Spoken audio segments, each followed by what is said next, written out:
Hello, good morning. Welcome to The Big Issue. My name is Selom Adun. The Big Issue is your platform for incisive analysis and riveting conversation. As always, we have two sumptuous issues for you. The first one has to do with the sale of the SNIT hotels and matters arising. Earlier in the week, we saw the hands-off demonstration organized by Samuel Okudzeto-Ablakwa, Member of Parliament for North Tongue, who has been leading the charge, bringing out expositions or exposés about what he thinks about the deal. He thinks that the deal is not above board and that politicians must not be made to own state properties. He has pledged to go all out to ensure that the arrangement is halted. Indeed, we understand that the people in the central region are calling for same. He has promised to stage another demonstration in the central region to save two of the hotels there. There are 4 hotels up for grabs. 2 are in the central region, 2 are in the Greater Accra region, the Labadi Beach Hotel and the La Palm Royal Beach Hotel.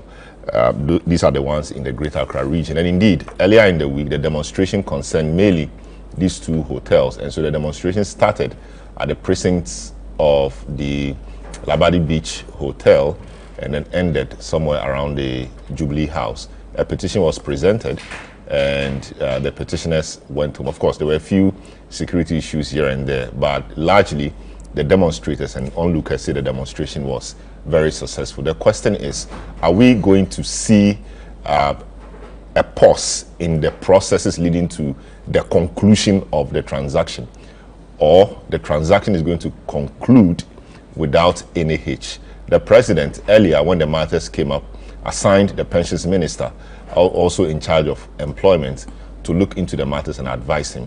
The question has been asked whether the transaction to proceed as the investigations or the probe also continues, or should the process be halted so there is some calm on the surface, so that based on the conclusions and recommendations of the committee, we know what to do. Shraj is also looking at the matter in terms of conflict of interest and other issues that Okudzeto-Ablakwa has asked them to look at.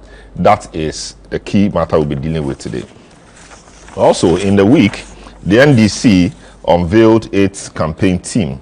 Quite a number of people in there doing various things, a few modifications here and there from what we've known in the past. Now there's a full team dedicated to the vice presidential campaign, led by Alex Segbefia. Alex Segbefia in 2008 coordinated Professor Mills's campaign, and the last election deputized Professor Alabi. This time he's been given full responsibility for the vice presidential campaign, and a number of other persons in that list. We want to ask what new they bring, and indeed whether they can make a difference this time around. This is what we have for you this morning. I'll take a short break. I'll return, give you some updates, introduce my guests, and we'll get a discussion underway. The show is live and interactive. You can join us via our WhatsApp line 0549-986-996, 0549-986-996, or 020-444-7033. We'll be right back. Don't go away. Hi, you're welcome back. This is The Big Issue. We are live on 97.3 City FM. We're also on our socials. You can join us via our WhatsApp line 0549-986-996, and we'll be happy to read your comments out to the rest of the world. Also on 020-444-7033. 2 key issues on the table this morning. The first one has to do with the never-ending matter of the sale of the SNIT hotels. 4 hotels, SNIT says, is offloading its shares, 60% of its shares from these hotels to Rock City Hotels. Rock City is owned by a Minister of State, Minister for Food and Agriculture, Brian A. Champon. Okudzeto-Ablakwa, who has been leading the charge, and other members of society think that the deal is not above board and that there are matters of conflict of interest. A sitting minister should not be purchasing state assets. Indeed, the president has said that if you want to make money in his government, it's a no place for you. You move to the private sector, that is where money is made. What has changed? The hands-off demonstration occurred this week, and thousands of people poured onto the streets to demonstrate against this particular sale. They call it state capture we had chiefs and traditional elders, civil society groups, labor groups, etc., demonstrating to state their disagreement with the sale of the 4 hotels. Indeed, some of the hotels are making money. Okujoto Ablakwa has actually alleged that Rock City, which is purporting or seeking to buy these hotels, is not making profit. It's actually making losses. Brandon Champon is a challenge to him that if he's able to prove, he will give him a house or his house at Trasaco. Interesting, right? That is where we are. And so we will delve into some of the matters, the petition they submitted. What are they asking for? What should happen to the deal? What do you think should happen to the deal? Is it about time the president spoke about it? The president has not really said anything about this yet. The controversy and the matters keep raging. What should he do? Should he just leave it to his pension minister as his director to deal with? Or you think it's about time he stepped in to say something? And if he wants to say something, what should he say? The process, maybe due process, should conclude, shouldn't it? Also, the NDC outdoored its campaign team this week. The team, mainly presidential campaign team, led by Joshua Alabi, Professor. He led the team the last time. And now the vice presidential campaign team, led by Alex Segbefia. Fifi Kwete coordinates the entire team, and there are quite a number of people in there who will make mention of and discuss what they bring to the table. So this is what we are looking at this morning. Let me provide you some update. Now, the Member of Parliament for North Tongue, Samuel Okujoto Ablakwa, has submitted a petition to the government demanding an immediate halt to the sale of 4 hotels owned by Social Security and National Insurance Trust, SNIT, to the Rock City Group, which is owned by Minister for Food and Agriculture, Brandon Champon. The petition articulated a series of demands calling on President Akufo-Addo to immediately halt the sales process. Here is more. All right, apologies for that. We will bring you that clip in due time, just to hear what the petitioners said and what the recipient of the petition also said. But we'll start a discussion. Quite a packed house today. We have around the table Nana Ohininto, who is a campaign aide, Movement for Change. He's a former General Secretary of the New Patriotic Party, very senior politician and senior journalist as well. So you've seen the ins and outs of what I'm sitting here doing, but that's great. We also have Pargrave Wachidankwa, who is government spokesperson on governance and also a member of the MPP campaign team. We have Dr. Sharif Khalid, Associate Professor of Accounting and Finance and a member of the NDC's Economic and Finance Committee. Bernard Mona is a convener of Arise Ghana and a flag bearer aspirant for the People's National Convention. We'll also be joined by Na Ale Sechere, who is from the TUC, Public Relations Officer of the TUC, and as usual, Franklin Kujo, President of Imani Africa. These are our guests for today. Gentlemen, you are welcome to the program. Thank you very much. Thank you. Let me start off with you, Pargrave. Pargrave, you are in government. Indeed, you are government spokesperson on governance, and that's quite huge. And governance and security, it even makes it bigger. Governance and security. Quite a sexy title. You know. You know. All right, that's good. So we've been seeing this sale of SNIT hotels to a politician or to a private person who has a company in the same field, etc. We don't appear to have enough or a lot coming from government itself. And you speak on governance. But before you do this, let's watch the clip we've been trying to show and see if it puts the whole thing in proper perspective. Protest commenced peacefully from the Labadi Beach Hotel, aiming to express displeasure over the proposed sale of 60% of SNIT shares to Rock City Group, owned by the Minister of Food and Agriculture, Brian Echampong. Samuel Okujoto Ablakwa, the protest convener, described this intervention as timely. We expected to hear clearly that they have aborted this detrimental, inimical, obnoxious, unconscionable transaction. That's what we wanted to hear. Not that you are still negotiating, you haven't finalized. We know.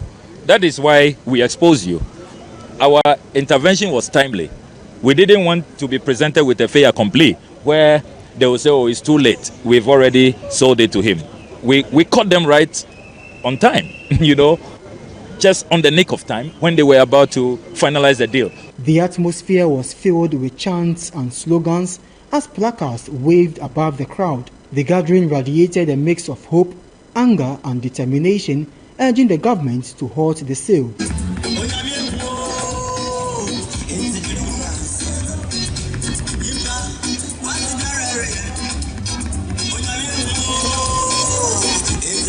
The hotels in question included the Labadi Beach Hotel, La Palm Royal Beach Resort, Elmina Beach Resort and Ridge Royal Hotel.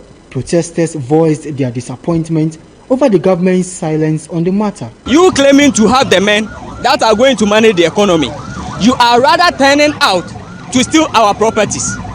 Doesn't mean you have the men.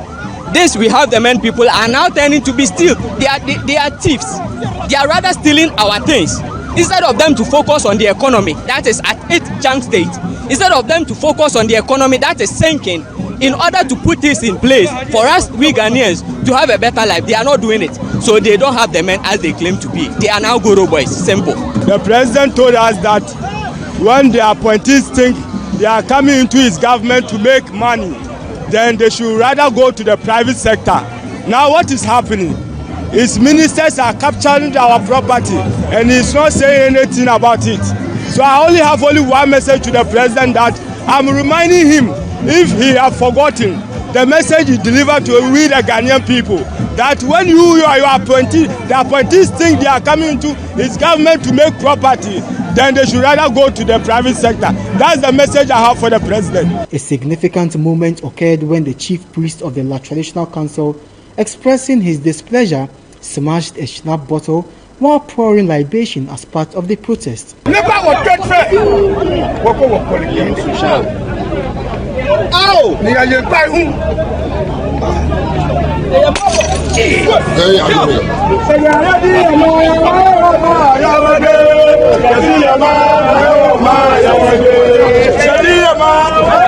protest, which lasted over 3 hours, remained peaceful until a confrontation erupted between the police and some protesters who attempted to breach the designated barricade at the termination point at Christ the King.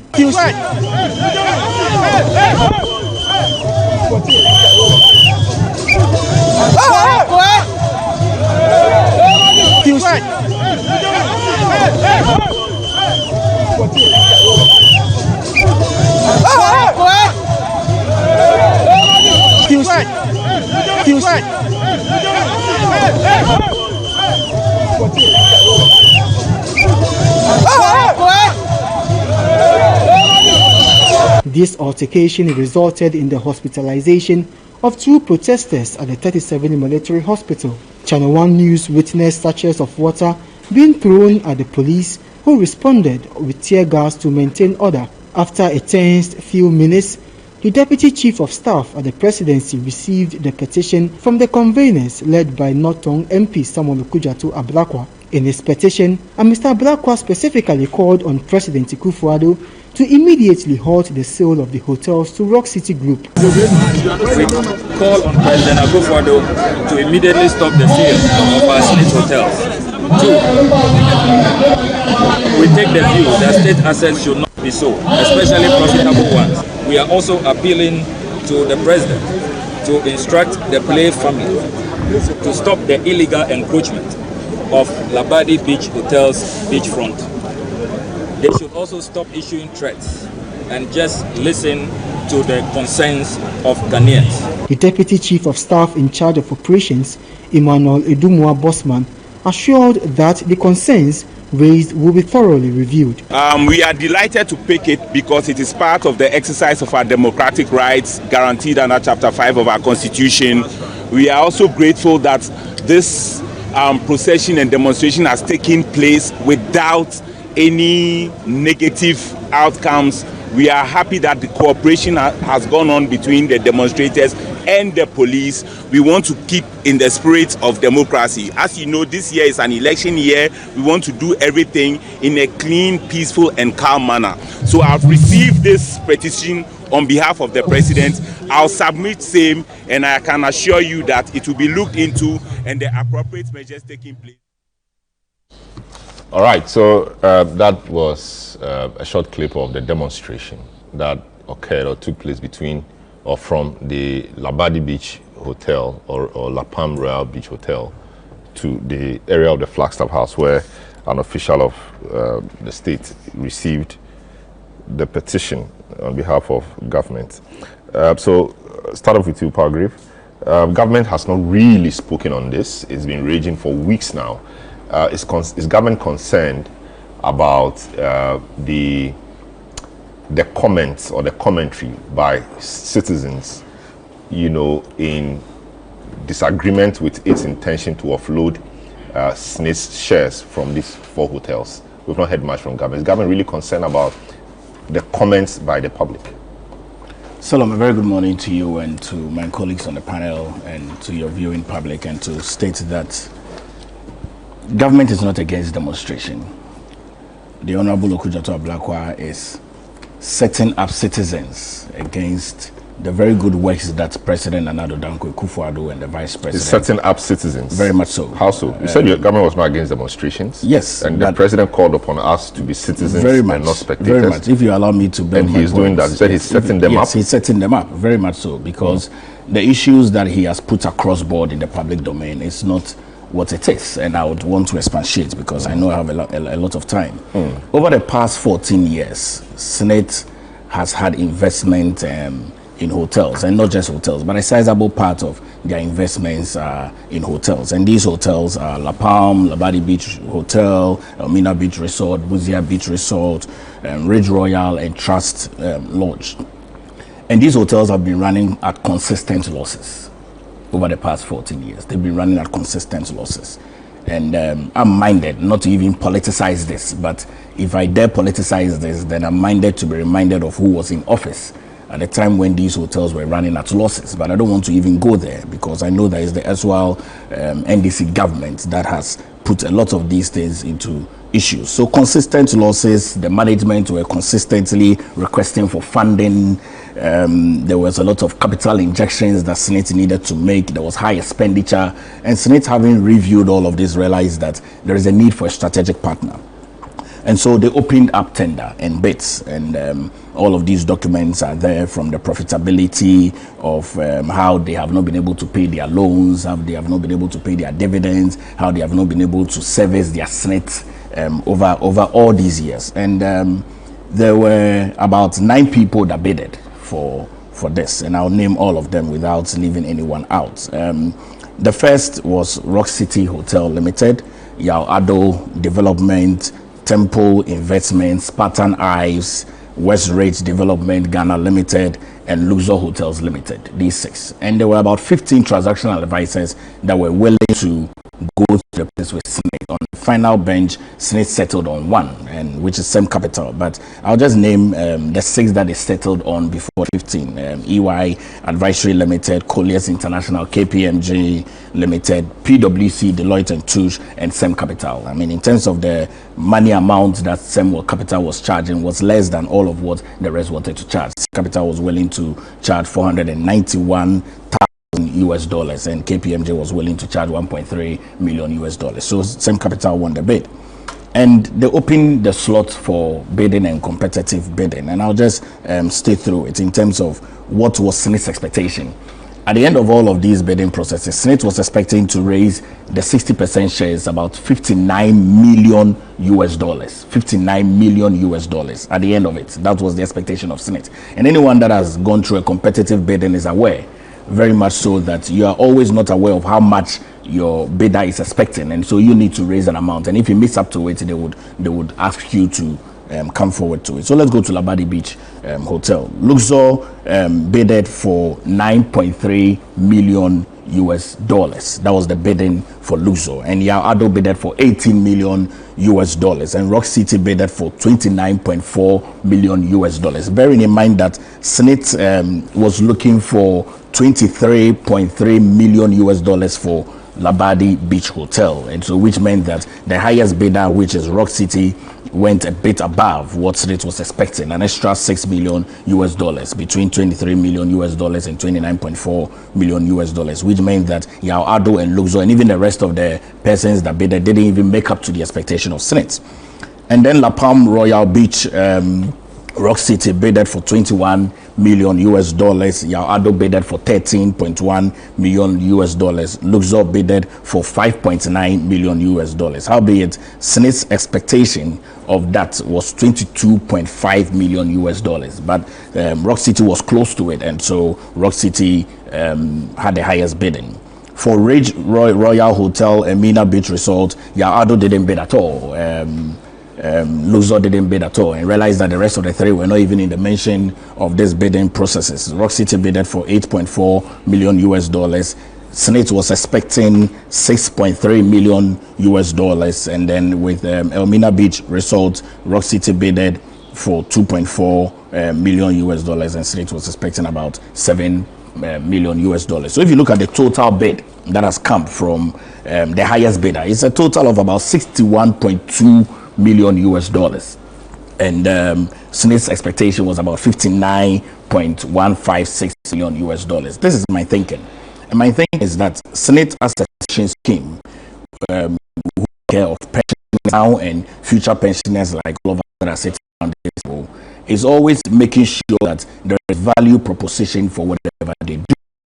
And so when, as a member of parliament, you go on the street and you set the state and you set people against the state, and you raising accusations of this nature that cannot be substantiated whatsoever, I have a lot of concern for that. And I feel that in our quest as politicians, we should be a little bit more responsible. Such recklessness, I don't think is acceptable in our space. And so SNIT went through these processes, and then Okujato came along and mentioned some leasing that was done at the frontage of Labadi Beach. You know, Salom, I don't know if you recall, many years ago when we were young, we used to go to Labadi Beach Hotel. There were umbrellas that were usually at the back of the hotel that you usually would patronize when you want to buy things from that area. In the onset of the year of return, there's been a lot more investment in that area, and I recall that. And there's a suit here, there's a court case that I will just refer to for the purposes of what is ongoing. I mean, in the High Court of Justice, Ghana sitting in Accra on Tuesday, the 21st day of October 2014, before the Lordship Justice Anthony Kofi Abada. This was the Dade Kotopon Youth Association versus about 20 people. I mean, the defendants I can mention, and these are people that have umbrellas at the back of Labadi Beach Hotel. I name all of them. Need Podi Tete Tushuru, that's the Labanche, William Conrad Odoe, Eric Osowa, Godfred Kwate Kote, Nai Kade, Peter Odoe, Anan Thomas, Samuel Anum Obo Aful, Edmond Joseph Obodai Mensah, William Obodai Lai, Tete Richardson Yemu, Benjamin Toby, Nicholas Lomote, Joseph Nikwe, David Mensah, Larry Mensah, Abdul Boyna, Oko Mensah, and Abraham Mensah. What did this judgment say? So I'm just going to read the judgment, and the judgment is very brief. That the plaintiff's per its endorsement on its rates of sermons is seeking the following reliefs, and it says that the declaration that as the umbrella association of the La Youth Association, it has the right to see the proper management of the La Beach Resort and account for the revenue accruing from the operations of the beach, and that an order constitution an interim management team to operate the Labadi Beach Pleasure Beach until the final determination of the suit, and that an order was directed at the defendants to account for all the revenue generated from the La Pleasure Beach from 2003 to 30th November 2011, and then an order on an injunction to restrain the second to the 20th defendants by themselves against agents, workmen, private, and the brief. Let me just go to the brief ascertainties of the pleading. Yes. So what are you trying to say? I'm trying to say that since the backstage of the Labadi Beach Hotel has always been used by people. There are umbrella people who use it and they pay, and it's a leasing process. And I saw that Okujato had brought in Kwao Blay and Kwame Blay and all of those people who have an investment at the back of the Labadi Beach Hotel. If you recall, many years ago, those were a heap of garbage. People just go there and defecate. And I've seen that even at the backstage of hotels and in the beaches, you realize that there is a lot more investments that are going on around the world. You travel to South Africa, you travel to Nigeria, there's huge investments at the frontage of the beaches. And I'll read a press statement, and I've shared it with your producer. I mean, I'm sure that they can share with you. And this is a response of the allegations that has been made against Spartan Ives. And if you don't mind, I'll just read through, and I'm sure that afterwards the producer can be able to project it. Just because of the longevity of time of the conversation, it's important that I set all the records straight, and that we can have an elaborate conversation. And so, response, and this is dated 22nd of June, 2024.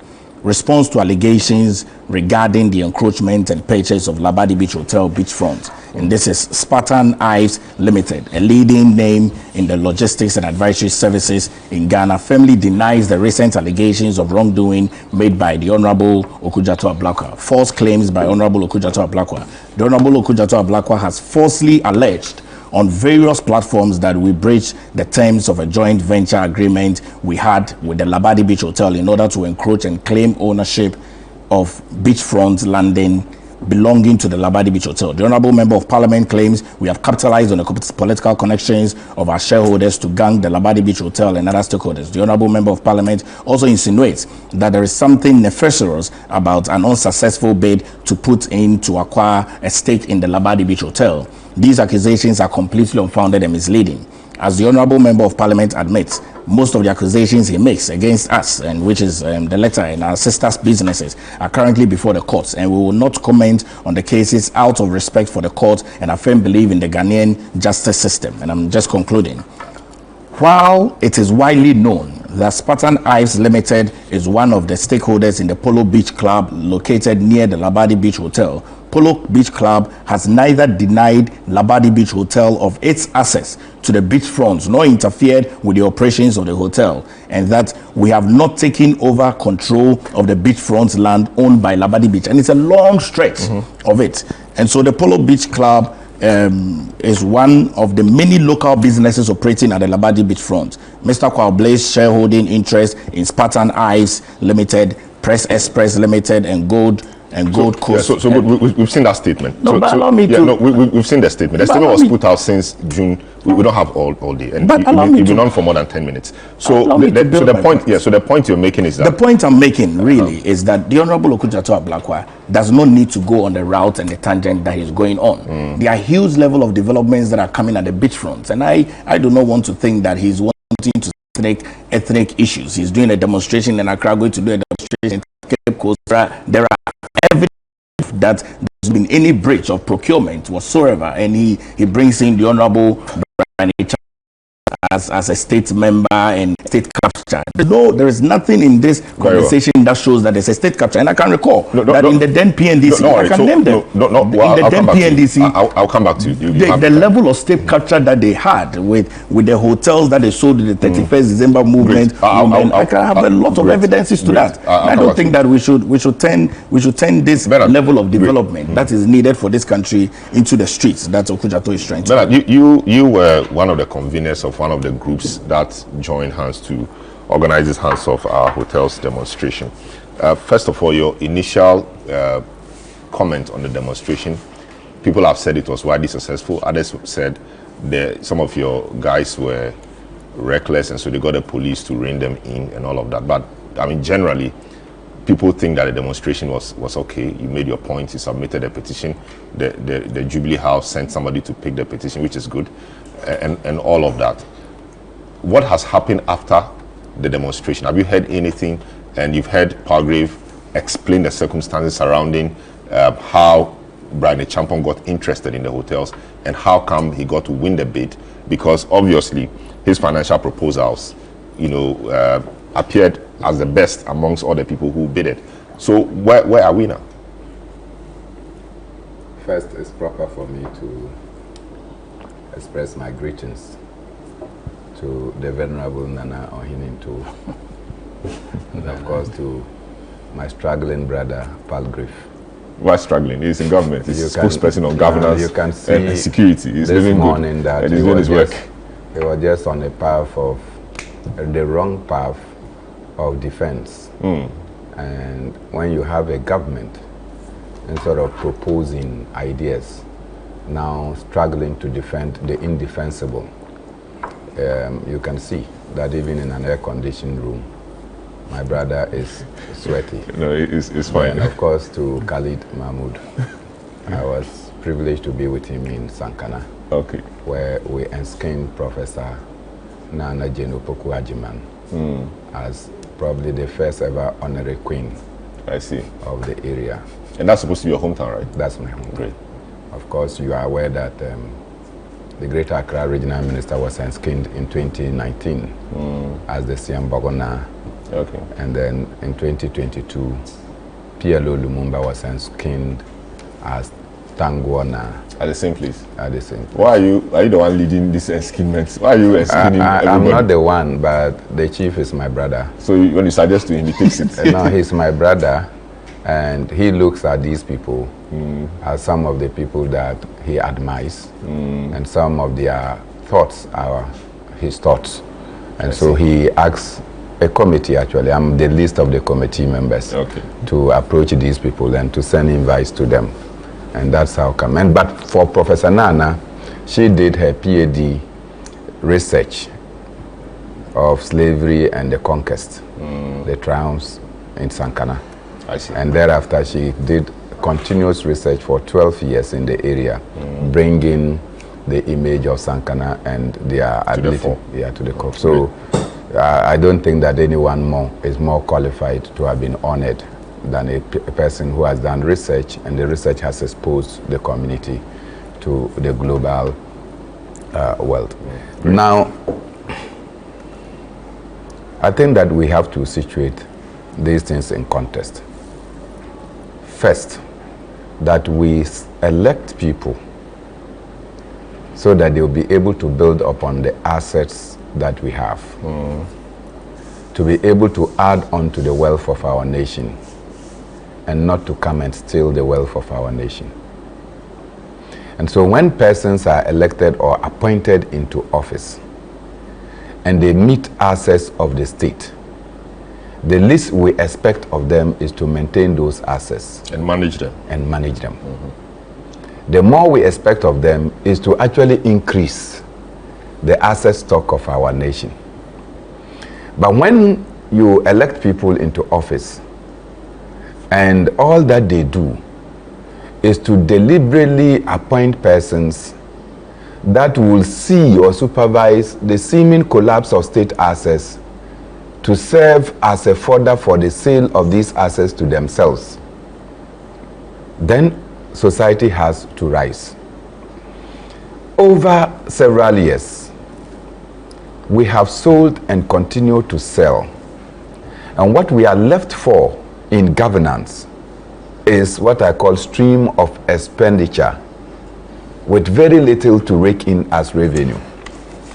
Now, I have said this time without number that anybody that has done elementary economics would have come across a book by Yao Asante Owusu called Economics Without Tears. In that Economics Without Tears, it situates the role of state enterprises, and that it is not all state enterprises that are destined to make profits or to declare dividends. Some will make losses, but in making the losses, other state enterprises will make profits in order that they will offset the losses here, because their establishment serves a certain critical need in society. So it's myopism for someone to come and say that a certain state asset is not making profit, the basis for which you should sell it. I don't get it. See, and let me establish this point. Because Khalid comes from Upper West region, I say this: there is no branch of a bank that can successfully make profit or declare dividends from the Upper West region if it's allowed to operate by itself. Looking at the economy of the Upper West region, you can see clearly that our businesses are not in such a position to do so. And so I cite where I attended my secondary school, which is the Laura Secondary School, the hometown of Anthony Kalu. Ghana Commercial Bank branch there cannot make profit. Nana, you know there. I know the place. Right? Agri Development Bank cannot make profits. In fact, if you even ask them that they should be able to pay their workers alone from what they do there, they will not be able to pay. Do you say that on the basis of their inability to make profit, you will sell off the Ghana Commercial Bank or ADB, knowing very well that government has posted a number of officials? Police officers are there, health workers are there, teachers are there, and these teachers have to be paid. So at the end of the month, if these banks did not exist, these teachers, these doctors and health workers, these security officers at the end of every month will all move probably to Bolgatanga or to Tamale. So the point you're making is that Labadi Beach, La Palm, even though they are prime and plush hotels, are allowed to make losses. I'm saying that, no, listen to my argument first. First and foremost, so this argument that some of the hotels are making losses is the reasons for which you have to sell them. It's major thought or thinking. The second point I want to establish is that there are state institutions hitherto that were making losses and were almost non-functional because of managerial deficiencies and inefficiencies. So what you do is that you yank off those who have underperformed and bring in people with the requisite qualifications and competence to manage them.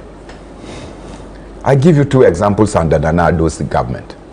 Museums and monument boards was seen as a collapsed institution until they brought Dr. Na Oyete into the place.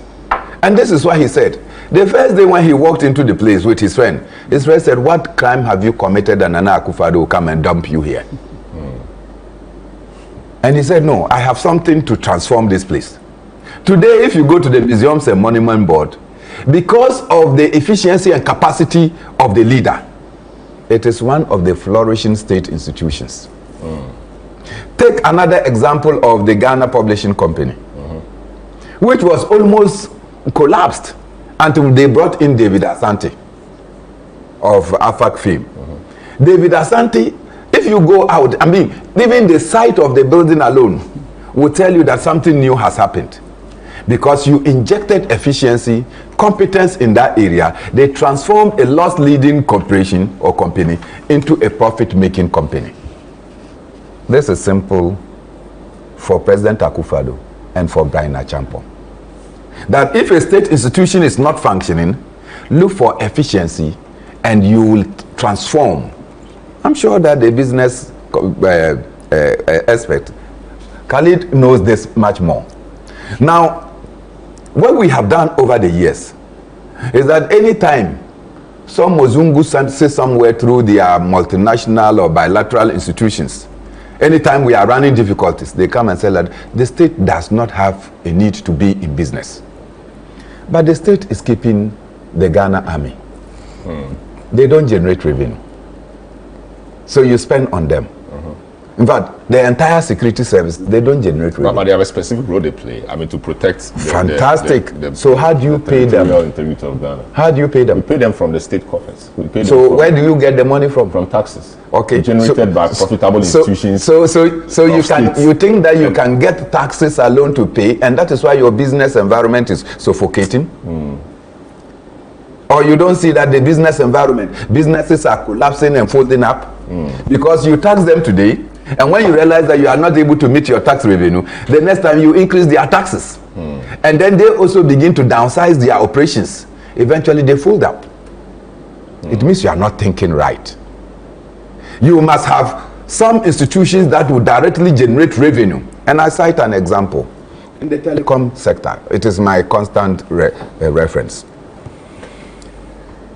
The 20 million subscribers, I assume on average, we consume 10 Ghana cedis on voice and data a day. Some, of course, consume more. So what it means is that in a day, 20 million times 10 Ghana cedis is 200 million. That is direct money that these telecos receive. After doing every other expenditure, let's assume that 100 million is what is available for them a day. What is Ghana's share of that 100 million? MTN will carry its bag and take its share of money and go. Glo will take, Telecel will take, and we are sitting down with emptiness. In a year, multiply 200 million times 365 days. And tell me how much money the telecos rake out of us. We have decided that we will not participate in doing direct business. Those who are doing the business, this is like what they call it, the cash cow. That everybody uses data. Everybody uses voice. To come here, your producer was calling me. The number of times he called that I spoke with him is the amount of money that he spent. Make, yeah. So clearly, if you decide that you will not participate in making the direct money, but you'll be relying on tax revenues, where smart accounting is these days employed, they declare little profits or dividends, then out of that you are going to get money. How much money is going to be available to pay the services? Then the third angle of my argument is that in selling state assets, and I am disappointed in Palgrave, extremely. Who in this country doesn't know that in order to give contract to people, you deliberately ask them to go and bring companies? Who in this country doesn't know how we have flouted and we have abused the procurement law? So Brian Achampon alone could have assembled the 9 or so companies that you have spoken about, making only one of them viable.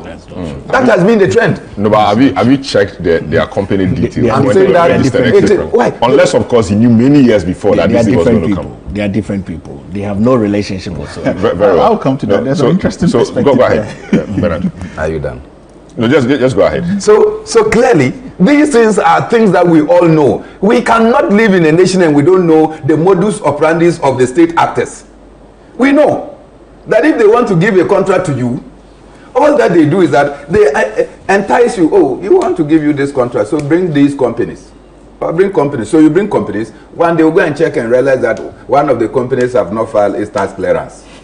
And therefore, ab initio is disqualified. Then they will go and check another company. There is no SSNIT registration. Then that company is disqualified. They do it all the time. It's something that we all know. There cannot be pretense about it. We live in the same country. We know how these things are done. Number 2, It's not true. on this particular matter, we are told that Brian Achampon offered $61 million. An appointee of government. We know the circumstances of Brian Achampon. We know when he came into government. We know his sources of money. They say he served in the US military and what have you. Now, even the most decorated war veteran in the United States does not have $61 million. But he was a private in the army. He was. Do you understand? So all of a sudden, No, but I think it may not be from his personal. not coming. All of a sudden, if an appointee of a government, is able to say that I can raise this amount of money, and you are a president who says that anybody that wants to do business, that person should stay off your government, and you have people in your government who are not just doing business, but they have actually come to acquire what belongs to all of us. That is no longer business. That is thievery. Very well. And the president superintend over this. Finally, let's indulge me. People have said that the demonstration was a success. I agree to an extent. But there was some foolishness on the part of the Ghana Police Service. By reining in, reckless. Let me tell you, I was in the forefront. With me. Doctor was in the forefront. We got to the junction. In the first place, they told us that they were going to stop us at the Christ the King. I mean, that is the public communication that all of you had. Before Christ the King at the Fiesta Junction, you had barricaded us. So many of the protesters that were informed that we are going in front of Christ the King wanted to search to the Christ the King. It is normal for protesters to want to push the barricades or barricades. It is normal everywhere. Just when they were pushing the barricades, then all of a sudden, right there, It exploded in my eyes. Pepper spray. So I turned and said, what is this nonsense? It was after the pepper spray that people started throwing sachets of water and whatever they could find. And then I went to the Director General of the Police Operations. And I said, Commander Shraj, look at how barbaric your people are behaving. And Ahin was there, the Greater Accra Regional Commander. Then he said, but your people are throwing water. Then I said, in your police training, when people are throwing water, it means that you should fire tear gas. I said, the numbers that you brought and the crowd that is coming, you think that your men will be able to contain us with your tear gas and bombs? I just told him there that if this crowd decided that they will ignore and surge forward, we may overpower some of your men, take their guns, take their tear gases and what have you, take their shields. It will become something chaotic. So the police must know, and this is what I tell them. If someone of us who also joined the security services would have been at the levels that they are. Very well. Finally, no one should think. You have children, you have some ones of us who are there. And you come and anytime they say, go and misbehave as police officers, because you are in uniform, you come and meet us in your civilian retirement. Very well. You will meet us. Very well. Thanks, Bernard Mona. Welcome to the program. Happy to have you here. The matters have been raging. It's been going on for a while. What is the thinking of the movement for change and somebody who has been in this government or played around this party, ruling party before? What is your thinking around how the state institution, SNIT, wants to offload its shares, 60% of its shares, to another private entity led by or with its majority shareholder or sole shareholder being a minister of state? What's the thinking around this? Yeah, thank you very much. I think I have to state that the movement for change hasn't taken a position as a movement, as an organization. So I basically will be expressing your views, my own views. Yeah. Great. And I like one bit of what Bernard said about putting the discussion in context. I don't think that anybody would suggest that the state should 100% get out of business, if you like, But of course, coming from the background in terms of political philosophy, I would want to see the state's direct involvement in enterprise recede, so that the private sector will take a bigger role, But by the same token, there is also in public policy, you see, there is something called business affected by public interest. This hasn't got to do with any political party, and this is an objective theory for policy analysis. And when a business is affected by public interest, there are rules, and there are laws, and there are regulations. Now, the whole issue of state enterprises, state involvement in business, has been part of our economic, let me say, political economic architecture, especially from the First Republic, where the our first president, having taken over a nascent nation, thought that, look, even the private sector, the business sector was so weak, you needed to build state enterprises to be able to quickly develop the economy and the whole fabric of our development. And that makes a lot of sense. And even up until today, I think it still does make sense. So to that extent, when you check the records, in 1965, there was the establishment of the State Enterprises Commission. Just so there would be an institution, a public sector institution, that looks after the performance and the direction and so on and so forth of state enterprises. Of course, along the way, governments changed. The thinking about how state enterprise ought to be done changes. And then there has been a number of reviews. 93, for example, you had the Divestiture Implementation Committee to look at state assets and interests that were still profitable or that were still making sense. You have had issues with setting up of the non-performing asset committee, again to look at assets of state that are profitable or that make sense, economic and otherwise, so that eventually the government or the state would be able to get the optimal benefit from some of these enterprises. And it's gone down until today when we have the State Interest and Governance Authority, SIGA, about the same basic objectives, you know. Now, when you look at some of the rules and the laws that establish these agencies, they show you procedures as to how, if the government decides to divest itself of a state interest or state enterprise, how that thing ought to be done. And it includes public consultations, because these are enterprises or investments that are affected by a public interest. They are not just for the government. They don't belong to the government of the day. They belong to the state. So some of those things we should put in perspective. Now, coming down to the current situation, I think whatever the procedures of procurement may have been, my personal position is that the current procedure and the process by which state hotels, public assets, are being sold to a cabinet minister is not proper. I'm not saying it's illegal. I'm not saying it's unconstitutional. I am saying it is not proper. It doesn't sit well with the people of Ghana, majority of people. Well, simply because he's a minister of state? Not just that. Not just that. I mean, the way they've lumped up all of the hotels, that they are all loss-making. The facts on the ground don't support that position. At least not for Labadi Hotel. Now, the information I have when I checked is that in 2022, Labadi Hotel declared a dividend of 25 million Ghana cedis to the sole shareholder, SNIT, in 2022, just 2 years ago.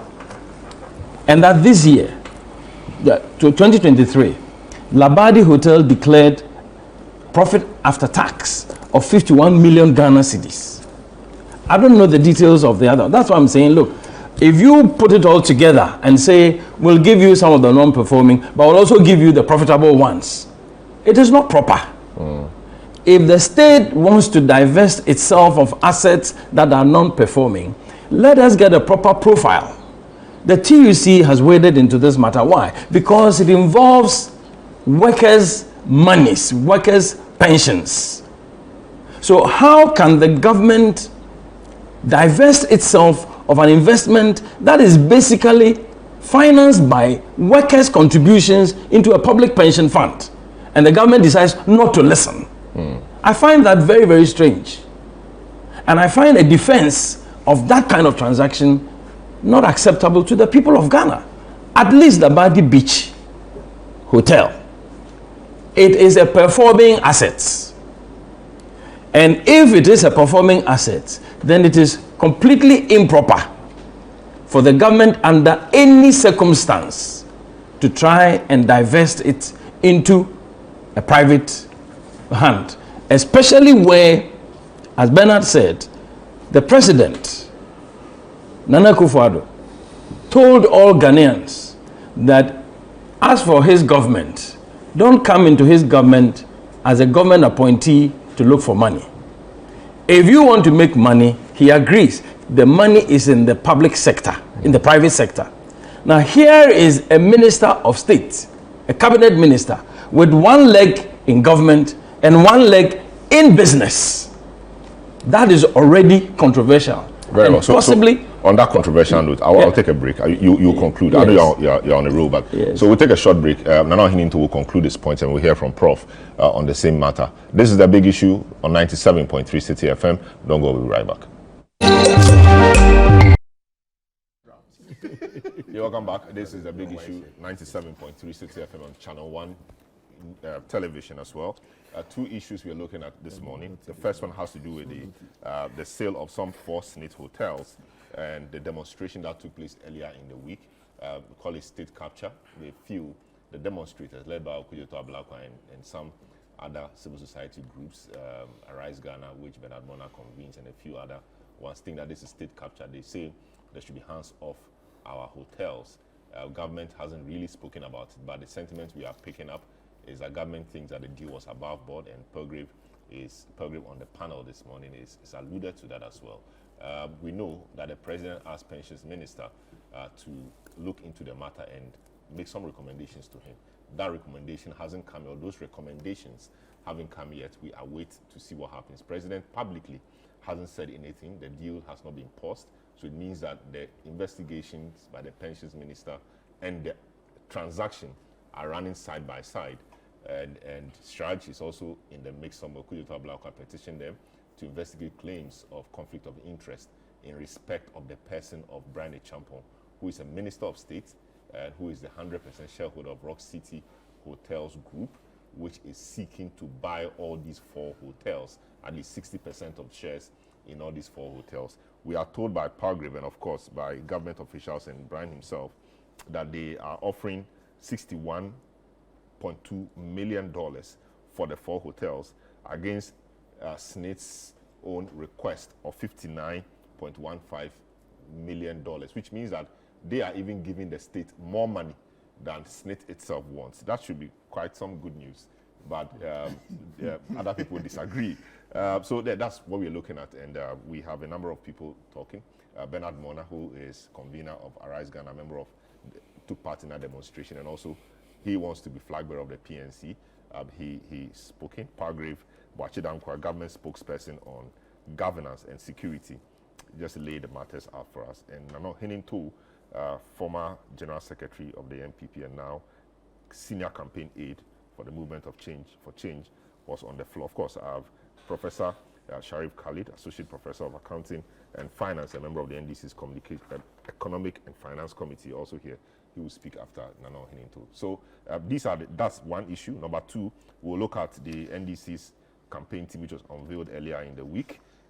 What are they bringing on board? What new are they bringing? Are they able to take the NDC back to the Jubilee House? Question we'll be asking. So Nano Heninto was on the floor. The show is live and interactive, so always join us on 020-444-7033 on WhatsApp or on Facebook or Twitter. We will be happy to read out your comments to the rest of the world. So Nana, you were at the point of saying that, you know, the man in question, Brian Champon, has one leg in government and one leg in business. Meanwhile, the president has said that you don't make money in his government, and that was quite controversial. And so, can you conclude? Yes, thank you very much. Yes, so I think that when you have a politician, full-time politician, competing with private sector business people, obviously, that politician in our environment has a certain kind of advantage. And let's face it, nobody can pretend they don't know. He has a certain advantage that a purely private sector company or enterprise or entity does not have. So that is advantage, like when the bid was out, companies bidded. He came out with the biggest. I think I heard a bit of what Bernard said. We know the realities of how these things work. But you see, having said that, I think public decency requires that if the government is dealing with public funds, pension funds, workers' funds, and at least the TUC has spoken, I think the government must listen, because what the SNIT does is that SNIT takes workers' contributions and invests them. And you want to invest in profitable ventures. So if some particular hotel is profitable, my point is, why do you divest?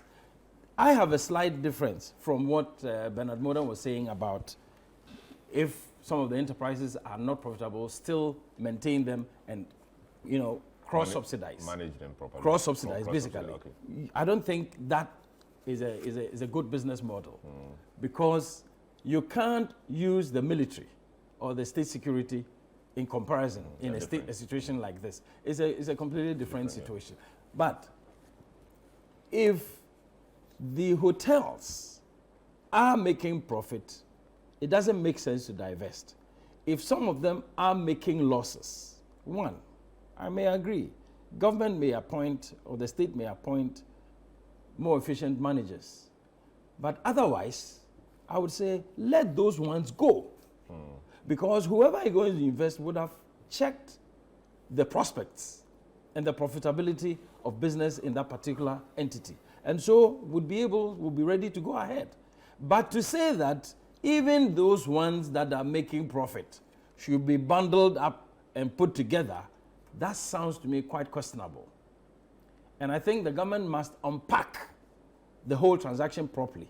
If the public is giving you such a reaction, I don't think the government should insist, or SNIT should insist. SNIT is a public entity. SNIT is not a private entity. They should listen to the sentiments of workers and workers' representatives and the citizens of this land.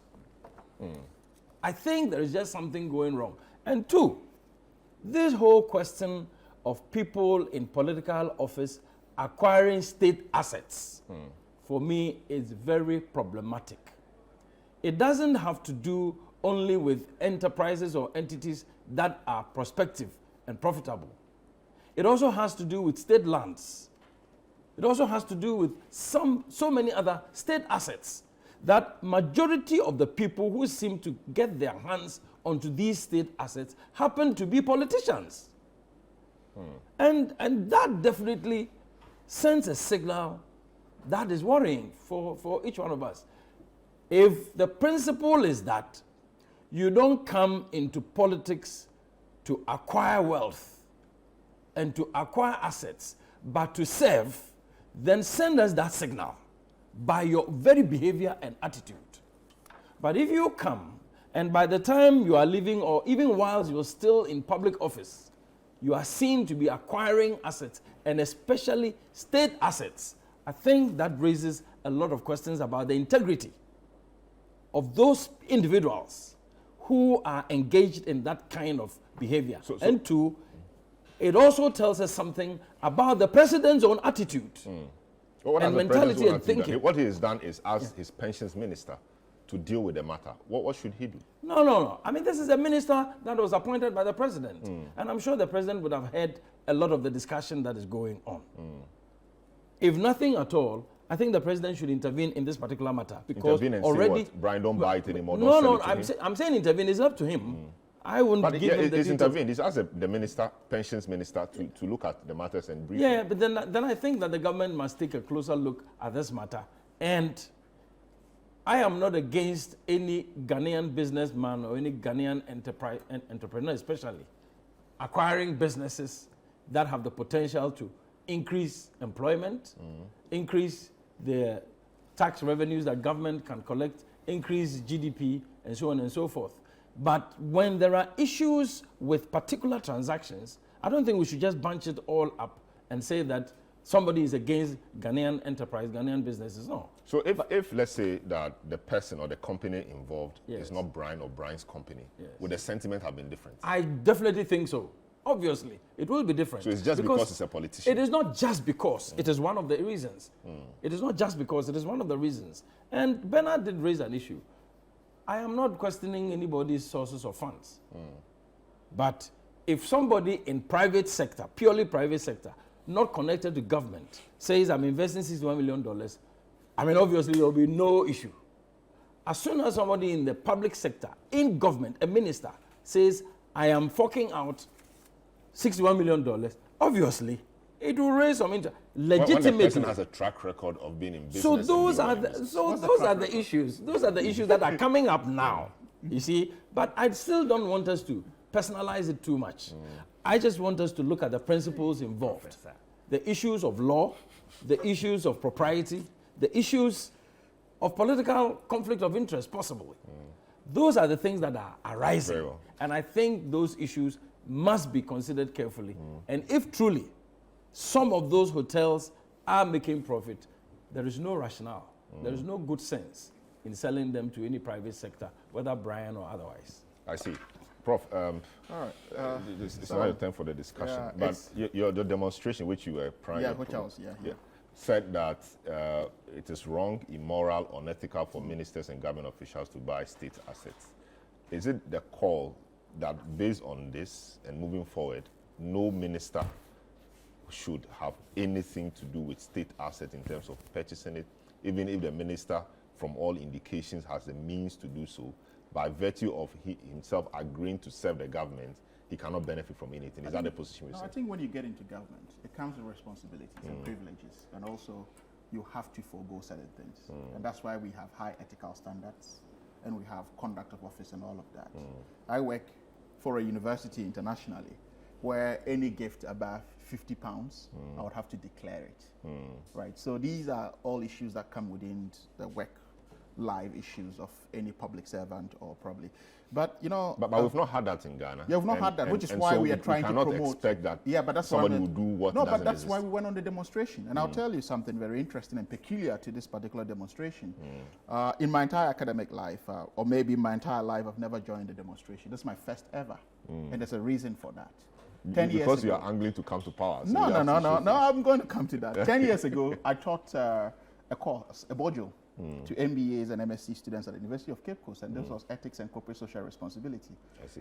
And the cohort of students involved senior journalists at the time. Some of them have gone on to do private stuff in line with what we're teaching.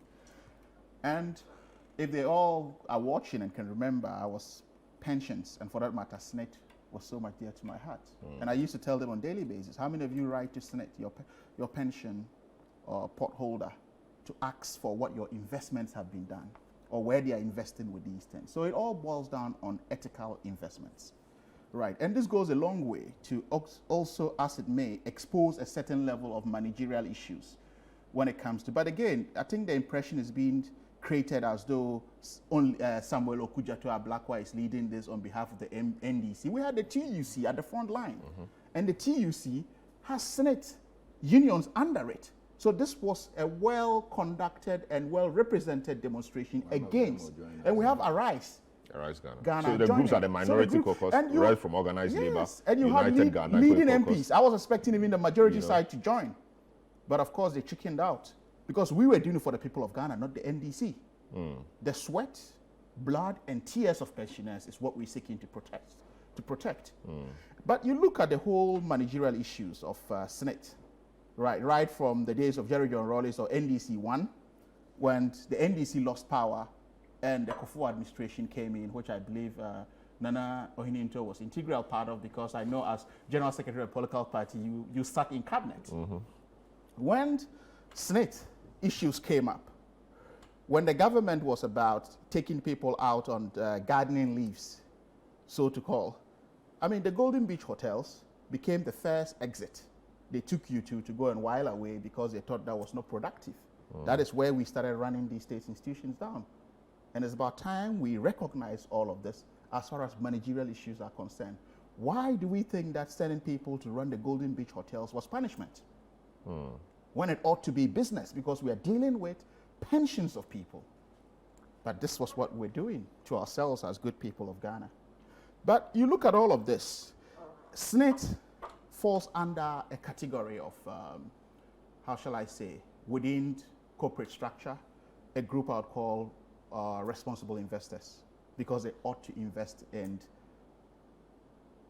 pots that are profitable yet ethical. I mean, handing over 60+% in and of itself to an individual defies corporate governance. To an individual company. Company, yes, but it defies corporate governance. So what it means is that you walk into the boardroom with massive majority. So you are just rubber stamping everything. Why would a pension fund do that? Who are the transaction advisors? So you wanted government or SNIT to still retain the majority shares? Well, but you have to have a thinking in that level. In corporate structure, you just don't hand over willy-nilly, lock, stock, and barrel. 60% stake in shares to the money a they're particular seeking to individual. raise, would come to 60%. Yeah, but 60%. So what, you walk into the boardroom with that majority? But before it was almost 100% for the state, and it wasn't working. But that was for the state. Yeah, it wasn't working. You see, it wasn't working, Prof. Let's correct this impression. We make it look like the state. No, we make it look like the state. It's sort of like a behemoth that goes into organizations, touch them, and then destroy them. The very Airbus controversy we have around town. Go and look at the checkered history of Airbus. France as a nation has stakes in Airbus in terms of shares. Germany as a nation has stakes in Airbus in terms of investments. So when we sit back and we copy blindly to say that the state cannot participate in business, it's worrisome. In any case, what is the track record of Rock City as far as takeovers are concerned, as far as taking over businesses and improving them are concerned? Mind you, a few years ago, about 5 or so years ago, the Legacy Group, a South African management firm that deals with executive resource, golf courses and suites and around the world, took the management of Labadi Beach. I'm not sure if anyone is aware of this. And they did a fantastic job at that. That is put it where it is. So look at the portfolio of Legacy Group, the likes of those who go on holidays in South Africa, the likes of Kruger Park, Kwamaritan, Windhoek Country Club, and all of this are managed by the Legacy Group. And it has a track record. Right, so the Legacy Group has done so well that you even have the Libyan. Let's make this clear. The Legacy Group that was managing Labadi Beach Hotel has done so well internationally. Right, in February 2024, the Libyan Sovereign Wealth Fund put a hostile takeover bid to take over the Legacy Group. And this is stateless Libya, have an interest in the Legacy Group that managed Labadi Beach a few years ago. So what are we talking about?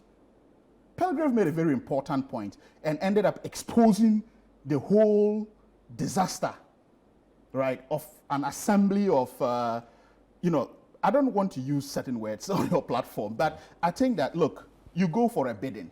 You have 3 companies, including Brian Achampon's Rock City, right? At every of the bidding process, he was the closest to it. It smacks of insider trading. Why? Are we stupid? You keep insulting us as a people. I don't know why this government thinks that some people are stupid in such a transaction. Why is it that Brian Achampon's Rock City was always closer to the bid? Because the rest are far off. It doesn't make sense. Perhaps he did a better. No, it doesn't make sense. He did a better assessment. Salom, let's be realistic. He did a better assessment. We all get involved with tender processing. You are a lawyer. He did a better you look at it. assessment I mean, of the come on, process. have a forensic eye on this. It doesn't add up anywhere.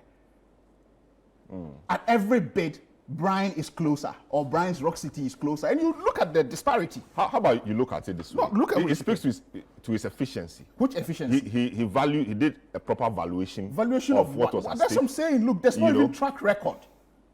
He has no track record. He has no history. It's more like a setup with a bank. If you're a bank manager. He's been running Rock City for a few years. For how many years now? For close to 3 Posting years. how many, what profits? But he's been running it. I mean, he's been Have running you it, been so there he has some experience. No, have you been there? I may not have been there, but people who have been there, it's a very beautiful place, run properly, nice, etc. And what firm has he taken, right, and turned around in the last 1 year or 5 years ever since taking Rock City? Yeah, but Rock City has still not proven to us that it's doing very well. We have to see its books.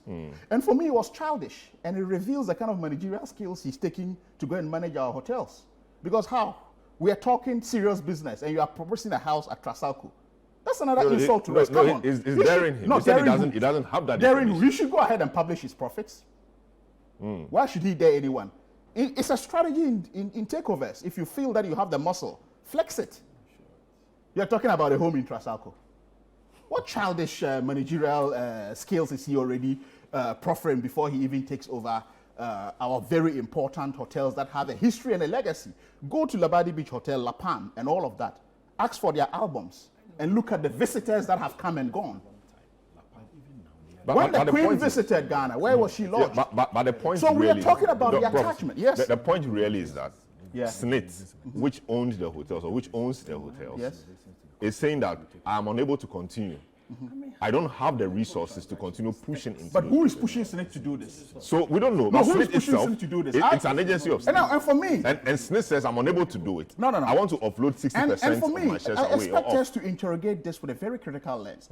At a time where we unceremoniously kicked out the boss of SNIT, right, and brought in shoehorned, right, someone who could have been a much more junior or middle level officer, and for the fact that he's connected to a certain government, was elevated to a role. Because when he came in, they were like, okay, well, he was, an investment analyst in the UK, so that qualifies him. That's an entry level graduate role. No, but we have many people in government. Yeah, but I'm saying that's an entry. No, but these were the justifications there. I'm just saying these are places you write aptitude tests. David Asante and Co. I'm not sure David Asante was running anything on. No. I'm coming to that. Come on. Selam, let me go ahead. Let me flow. Right? So you let him go. But I even expect the board chair, Elizabeth Ohene. What's happened to her pen in all of this? What should the pen do? Yeah, she should write something and convince us. Okay, her articles in the papers. Yes.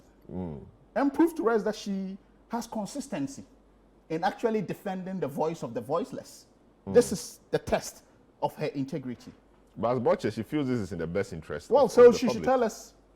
She should write her own story. So do you think that it's really in the interest of the state?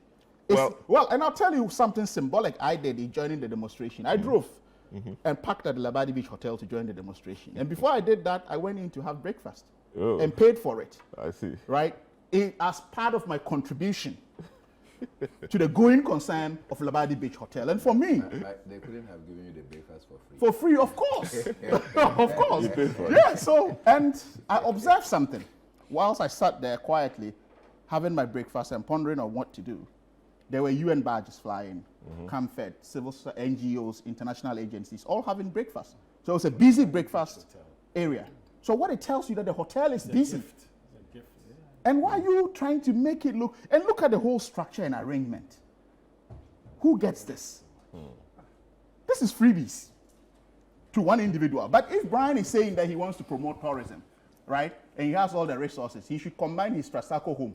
He's promising to Samuel Okudjo to Ablakwa.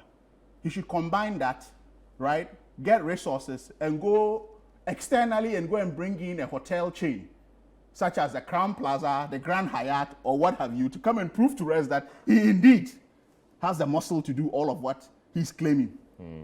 That way, we'll take him seriously. I see, great. Apart from that, I just think that this is really, I don't know why we are even still dwelling on this. And for me, the hot air he's still blowing after all of this still tells us that he's not going to renege on any of this. And it tells the brazen attitude of this government and what they are ready to do. Very well. Great. So that's Prof. Sharif Khalid. Peggy, well, it appears this move is unpopular. I mean, I'm yet to see anybody apart from government officials like yourself defending it. I don't know if you would have defended it if you were not a member of government, but I don't know. Do you think that what is happening will have any negative effect on the hotels?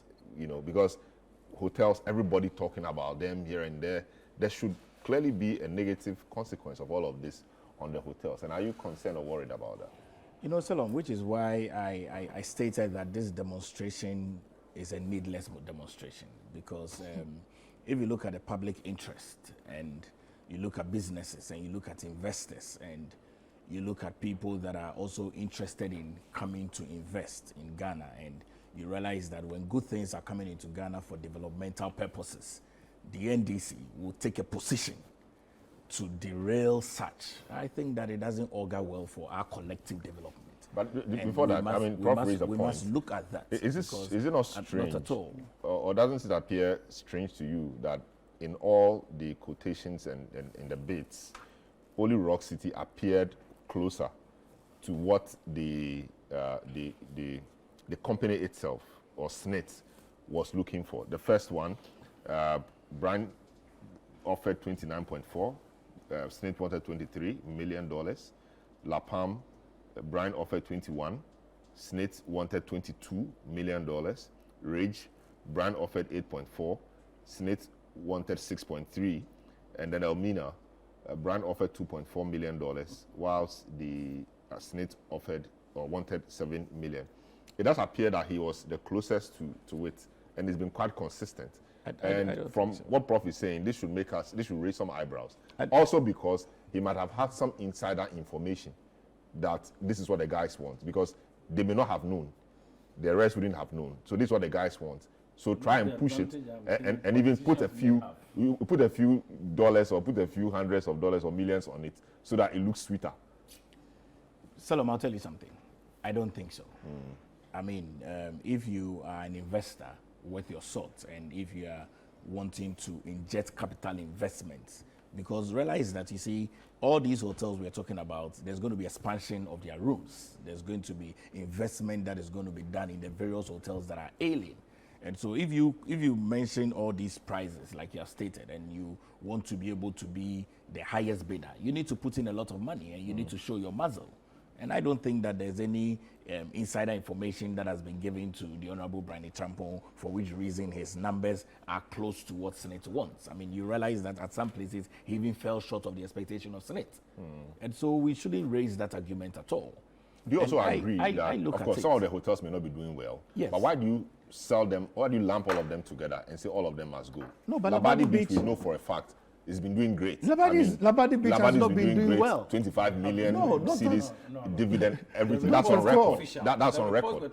That's on record. So Labadi Beach has been doing well. They've just been doing well in the last 2 years. Yeah, but in the last 2 years. That is great. That is great. That is great. Last 2 years. That is great. If you are looking at Rock City doing, that is great. If you are looking, I think I admit that they have been doing well for the past 2 years. Yeah, so that should say great. Let's keep doing what we are doing. No, you are looking at investment of ailing hotels, okay?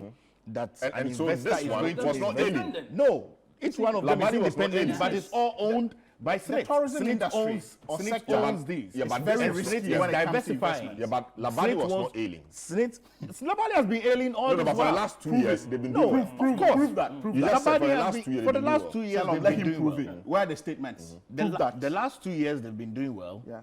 Also because there is some level of investment that has gone in from Spartan Ives. I stated that if you look at the beachfront, okay, Spartan Ives has been hosting the December to Remember. Last year alone. Is that part of Labadi Beach? Is that part of, of course, it's part of Labadi Beach. Is their business part of Labadi Beach? No, but I thought the talk was that that's different. Business that has nothing. That's You don't a need to hotel. share. You don't need rent the of space course, and pay for That's the it. hotel. So not connected. No, to the business of the hotel. the hotel makes business out of it. I mean, to the hotel proper. Yes, of course, to the hotel proper. The hotel makes business out of it. So you're saying that the hotel has become profitable all of a sudden? Of because course, absolutely. December to Remember. Absolutely. Blaze, Absolutely. What's the name? Chairman Blaze Children's Business.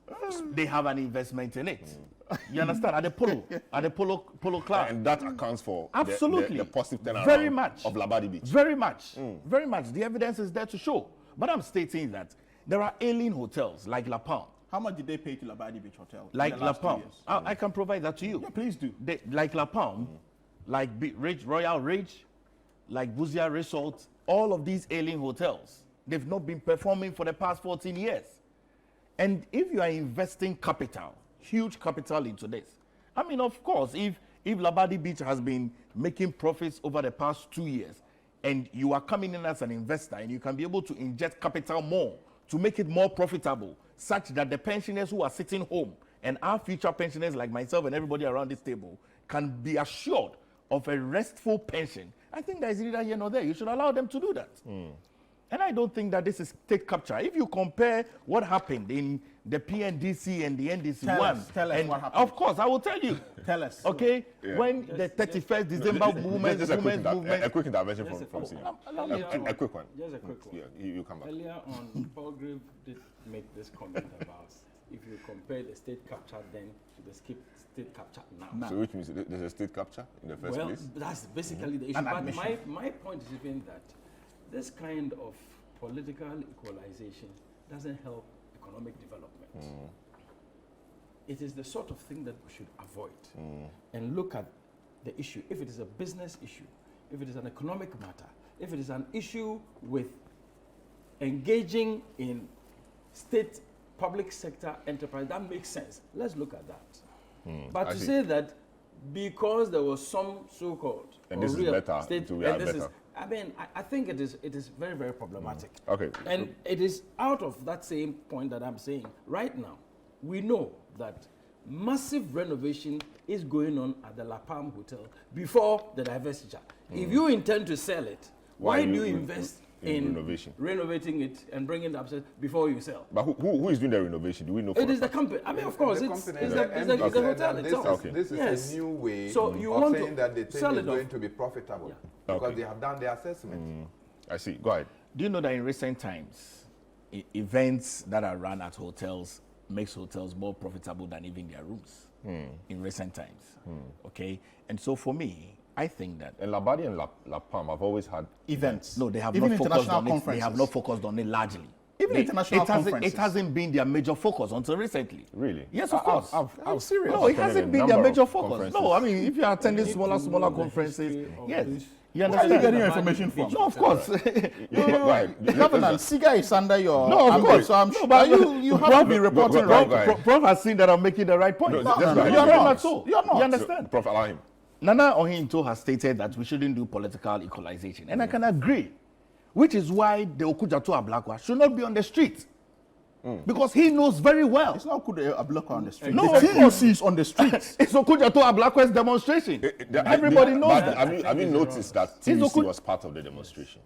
I haven't noticed. Okay, there was a name, the registered nurses, Ghana Registered Nurses and Midwives Association. TUC, the spokesperson. I mean, yeah, the TUC spokesperson will join us soon. So it is not, and youth people, Dangbe, all of these guys. You saw them on TV. All of them were part of it. So it's not an Okujato Ablakwa. An Okujato led demonstration. But if, of course, you always need somebody to convene. An Okujato led demonstration. That is what it is. Bernard Bona was there. Yes. Bernard Bona was It's an Okujato led demonstration. It's an Okujato led demonstration. It's not justified. It's not justified. No, but there is an Okujato led demonstration. What's wrong with that? What's wrong with So that? Kumiko was Nanado's led demonstration. What's wrong with that? You don't want to answer that one. There is an issue that we must unpack. Okay, we don't need to look into political equalization. But you brought it. Okay, no, we didn't bring up political equalization. You did now. No, but around the table, you brought it. Yes, which is why I'm saying, if you look at the past of what the NDC has done, right? So that's in terms political of equalization. hold on. In terms of state capture, this is investment that the government of Ghana needs. Snit is saying that these hotels have been running at a loss consistently for the past 14 years. As part of the technical proposal, as part of the technical proposal that Rock City and the rest provided. So you are telling us on authority that in that technical proposal, Rock City was able to demonstrate from their past experience and history that they are good at turning around hotels. Very much so. And I say this but here. What is today, that experience? I say this here. Rock City is the biggest hotel in the sub-region When of you West say Africa. biggest, that No, biggest I mean, thing, you people have to correct. You have to Rock correct that City- impression. Rock City Biggest in is terms of what? biggest Biggest hotel in terms of what? In terms of infrastructure. Of course, infrastructure and But- level but of that- investment that has and gone that's into it. new. Go to Benin, Mali, Niger, Cote d'Ivoire, Burkina Faso, Gambia. Nigeria. Go there. Nigeria. You will not find any hotel as big. Level of investment. Look, Yes. and when So the report how happened, many years- they how will many say years phase has- one was completed. how many in years this, has it- and has we it are been on running? phase two. How Let many me years- give you how some many report years- on the number of weeks. What do you mean? How many years has Rock City been running? But you know, everybody knows. No, how no, I long don't it know. is. What people- We don't know. a lot of Oh, people- from, we don't know. From 2019, 18, So, 18, 19. Yeah, 2019, there is enough they've done to show that they are a profitable business, even though records are beginning to emerge that they've not been making profit. You see, where we get it wrong in the argument and the conversation and the discourse is that you don't need to, it's not just about looking at the profit margin or the losing margin of Rock City. Rock City has not published any loss over these years. So what's their impact? You understand? Rock City, but don't you know that every single year people go to Kwewu to do the Easter, the paragliding and everything, and people hold conferences there, large scale of investment that are going there, every single, even this weekend, there's an event that is ongoing at Rock City. They have not published any losses over these years. The point I'm making, of course, what's the name? La Palm and Co. that you say are not doing well, continue to have conferences and people, occupying the rooms, but they are not doing well per your assessment. The reason why you think Snit is justified in offloading. So the fact that people go there doesn't necessarily mean they are making profits or losses. We want to see the records. Now, records emerging suggest that they've not been doing well after all. In some years, they tell, in filing their returns, they say they've not made profits. All they have is withholding taxes, Maybe some etc. creative accounting there so to evade taxes. so we don't know about creative accounting, and we hope not. Maybe. Because that's a different... That's what I'm saying, maybe. So if an institution which is not able to openly say they've made this much profit within this period, we are saying that they have had a track record, for which reason we are giving prime hotels of the state to, that should be a problem, shouldn't it? I don't think so. I think that Rock City has made a lot of profits over these years. No, but that's what you are saying. What Yes. do you think? No, but the records, the records don't bear What that. records do you have? No, the records we have suggest because they have not even filed their records for 2020, 2023. That is coming. I'm that daring is you. coming I'm at daring the end of June to go into the international market you and bring understand? a franchise. They have not even. They have not even filed. That is how they can prove to They have not even filed that. You see, the tourism industry is very volatile. In broader context, right? The tourism industry. You need to look at it. What I'm telling you is that the tourism industry is very volatile. You understand? Right? There are years that are pretty and years that are like. Prof, so you need to look at it in the context that it deserves. So do you think the president it's time for the president to speak on this? Because I mean it's been the most topical issue in the last 1 month, and you said the president's on his eyes on the ball. Shouldn't he say anything about it? Shouldn't he say anything about it? Of course, the pensions minister. Of course, the president but has shouldn't he say anything about it? The president has representatives. You see. So you think this is not big enough to elicit his direct response? Well, I don't think we are there yet. Yes, and do you think that the transaction, so do you think Snit, or is Snit still continuing with the transaction? Are the parties still in the boardroom, dealing with the transaction, or there's some pause in the transaction? I'm certain that Snit is observing what is ongoing. So are they continuing the transaction, or they've paused it? I'm certain that Snit is observing what is ongoing. I'm certain as well that, you see, like you stated, I mean, these conversations are not so much of a good conversation for the business side of the hotels, and even for the investment side of the hotels. But a signal from Snit would spur, the business community on in a certain direction. No, which is why Snit is stating. Snit has stated very clearly in all their reports that they have brought in ahead with that these hotels have been running at a loss consistently. Yeah, these hotels have been asking for capital injections. We are speaking these hotels why are you lumping performing and non-performing hotels together? No, but these hotels have been non-performing. We are speaking in respect of the recent happenings. Do you think Snit should halt the process and allow the other processes to conclude? So that if we all see what's happening, maybe Brian could be right, maybe Snit could be right, maybe Okudzeto is wrong. Let's see it, then we proceed. I know that Okudzeto Ablakwa is wrong. But we don't know that. Yes, because we don't have the information. That is what I'm saying. That so let's have that information. I know that the Honorable Okudzeto Ablakwa is wrong. He's being reckless about this conversation. Let me make this very important point. Just a second. And I also know very well that Snit has made one of the best decisions in the interest of pensioners. That they are making close to about $61 million in terms of diversifying and giving 60% shares. It's not a sell whatsoever at all of all of these hotels. 1 minute of public interest comment. I'll come back. Bernard has been quiet for a while. All right, okay. So, I mean, Bernard, I mean, you've said everything you say about this, but you cannot be sure. Okay, the personality of Brian is huge. The fact that the hotels are not making profits is huge. Your point comparing it to military or anything to disagree, I also disagree. And all of that. So you disagree but with what? The fact that the military doesn't make profit, but we still keep pumping money in there. That's you didn't get my argument. Yes, but let's probably I miscommunicated. I'm saying that what is left of our governments is that our government is now running expenditures and does not have stream of revenue aside taxes and royalties. So if you take the security services, they are an expenditure outlet. If you take the Ghana Education Service, they are expenditures because government always have to look for money somewhere to come and pay its commitment to these things. If you go to the public service in general, it's an expenditure outlet. So areas where government has to make money, revenue, our government has been asked to stay off. So invariably, what then happens is that all the time, when government has to service its indebtedness, government has to go and borrow. I hope you are getting me. To the extent that there are even instances where our government borrow to come and pay salaries and emoluments. That is the point I was establishing. I see. So if yes, and how feasible is it to push the agenda? I hear you guys talk about it, to pass a law to prevent public officials from benefiting from states' assets if there is a need to divest. You see, it is getting to a time where citizens takeover will become the lot of our nation. Because if you want to use what they call the legal things, and these days it is common phrase that anytime you disagree, they say go to court. whatever they have done to the courts. It's a civil thing to do. If I disagree with you, I don't take stones and clubs. That has become the option, particularly for government officials. When they do wrong and you want to talk, go to court. And you go to court and you see some gymnastics, as Penyon Markins will say.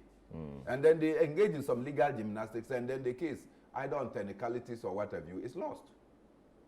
Some of the judges in some of their rulings, and I'm sure that you remember Omanebuama Okujetu, in the case of the Jacobi Chebelamte infielding acquisition. Former Chief Justice was one of the people who dissented. And what did she say? She said that, look, we are going to create a new era where people will take advantage of the law and take what belongs to all of us for themselves. It is part of a judgment. But that was a minority view.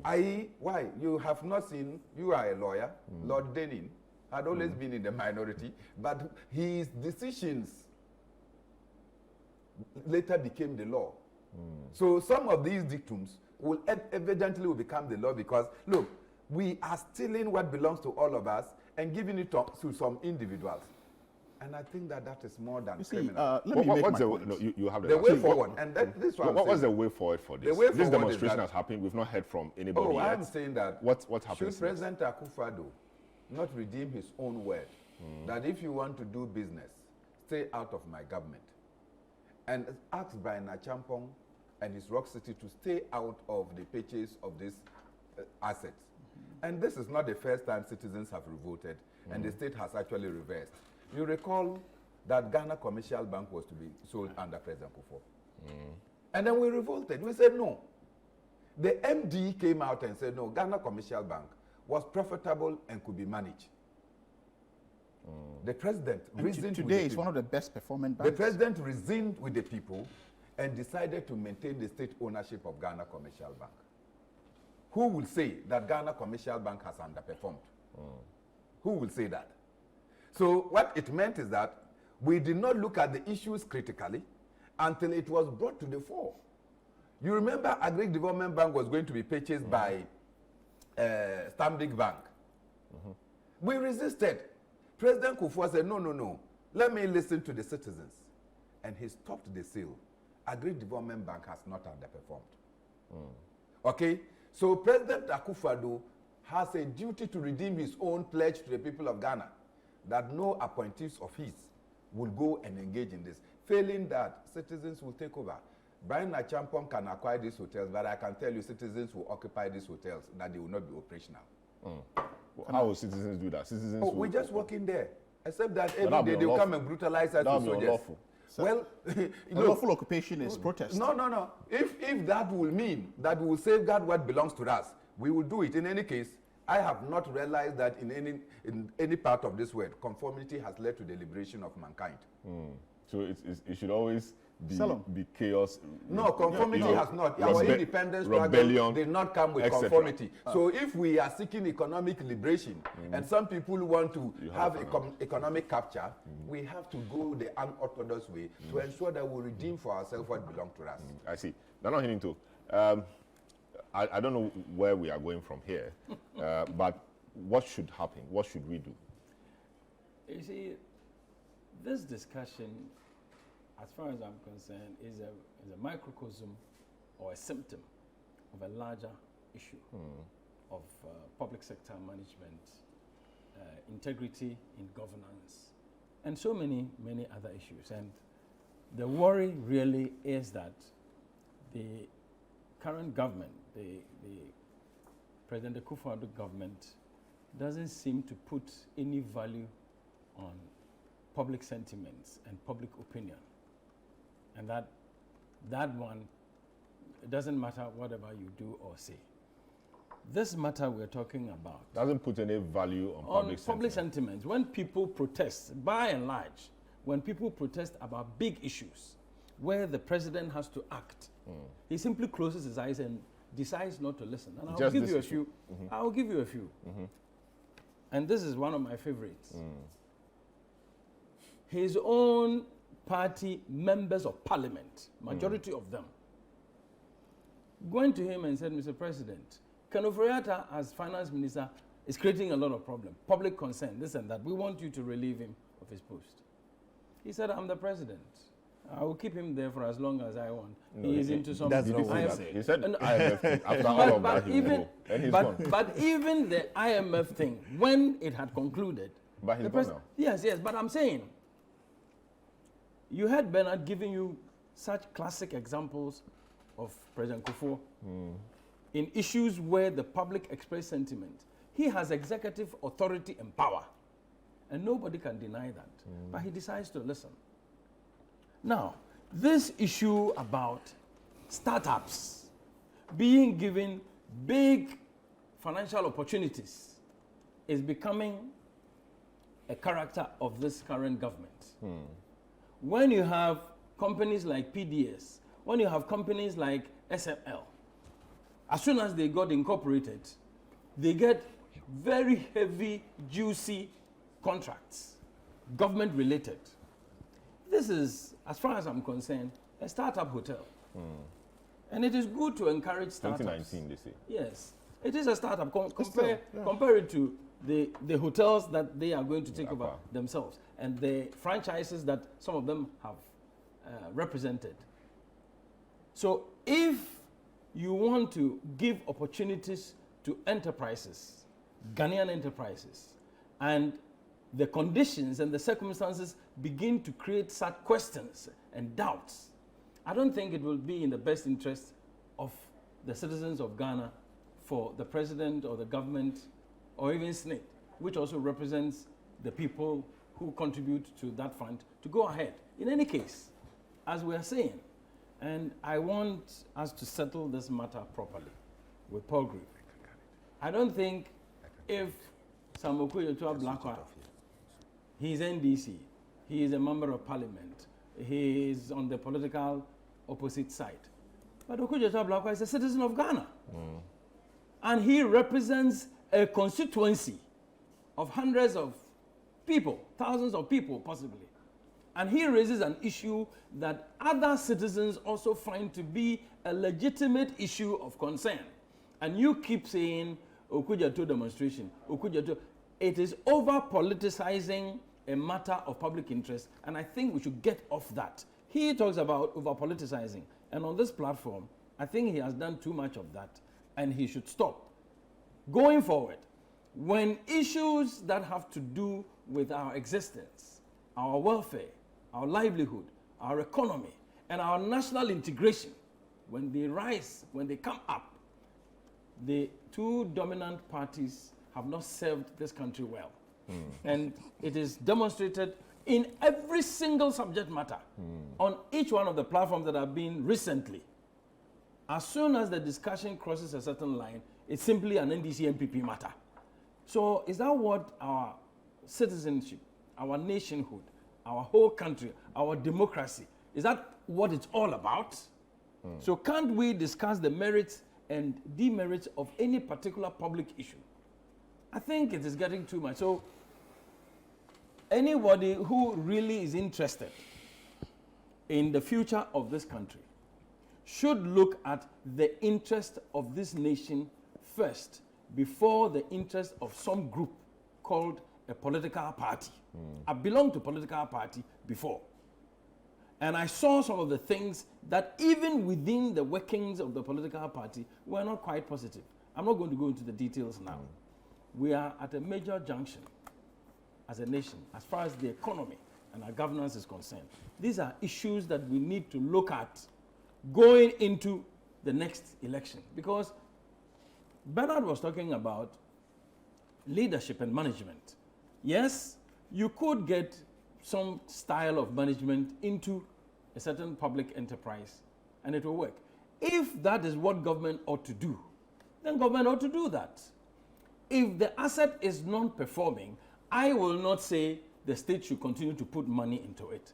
But for goodness sake, if it is clear that this particular asset or this aspect, and each one of these hotels are independent corporate entities, I don't see why they should all be lumped up and then you try and package it in such a way that now the public don't have confidence in this transaction.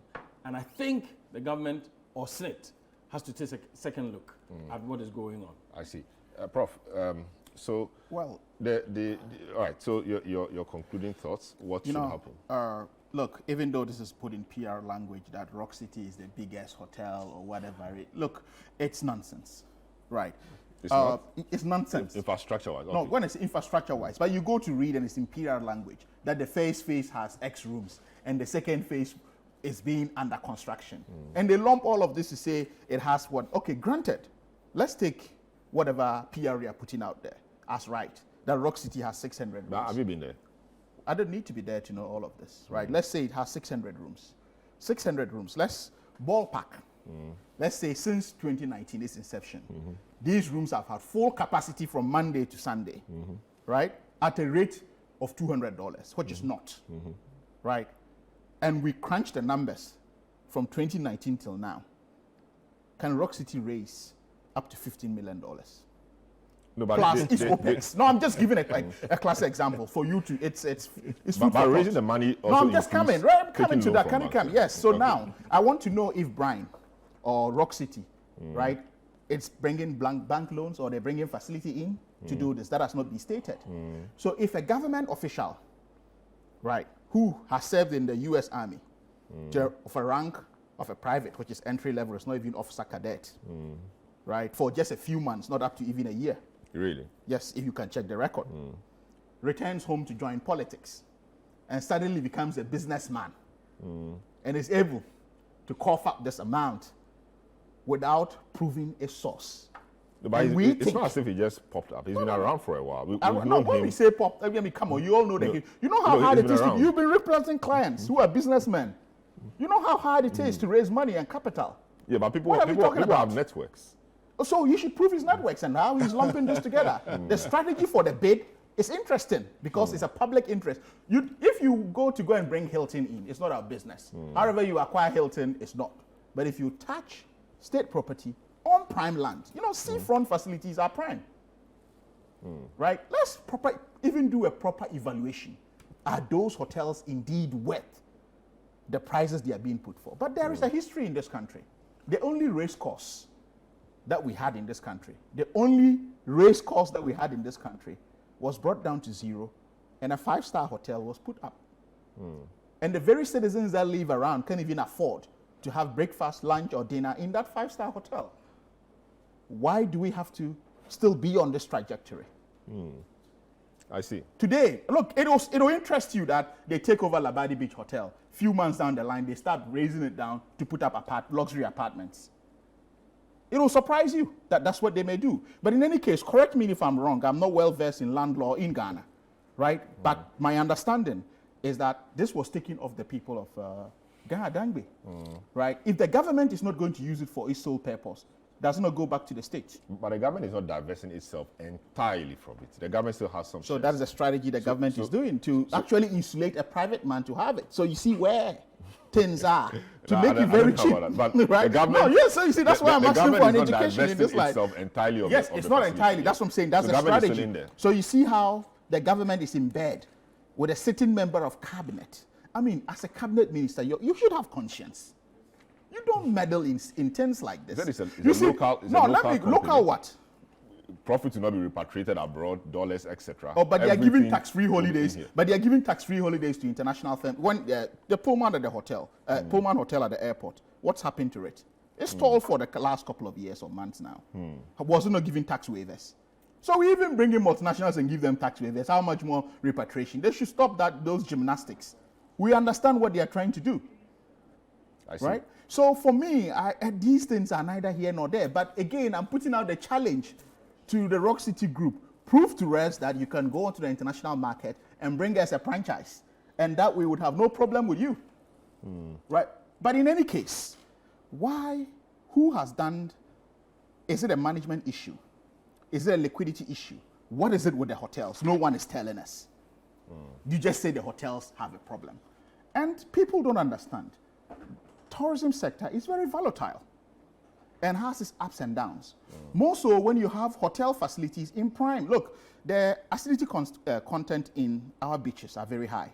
So when you have those who have beachfront facilities would attest to this, right? maintenance cost is very high. Because you could wake up one day and all your television sets and air conditioners are damaged, and among other things, right? So these are issues that we have to look at. Is it a managerial issue? And I have told you that in time past, there have been this deliberate attempt by government in and of itself to run these institutions down because they make them like Siberia for people they want to punish.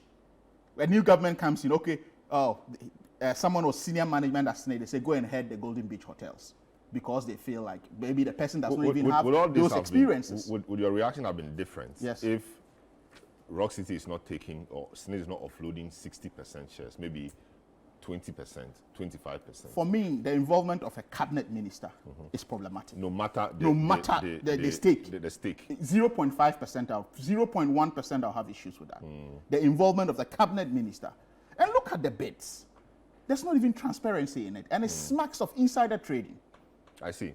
Great. So the very, very you get it. So I think that we don't have anything against Brian Echampon, right? It's the transaction we have issues with and where he finds himself. If you want, you can resign from cabinet and go and run your business. But even if he's to resign from cabinet now. No. He will not buy the hotel. He will not buy it. I'm just saying and go and run his business. The hotels are not being sold. He's already contaminated the transaction. He has already contaminated the transaction. He's also a Ghanaian. He's already contaminated the transaction. So because it's Ghanaian. Brian is a Ghanaian as much as everybody. It is not about Brian. For me, it is about the process. It's about the involvement. The processes. Don't mind that. The processes are clean, they are fair, they are transparent, it's open for everybody. When you try to mix it up, and we have been advised on this platform not to politicize the conversation by the senior man here.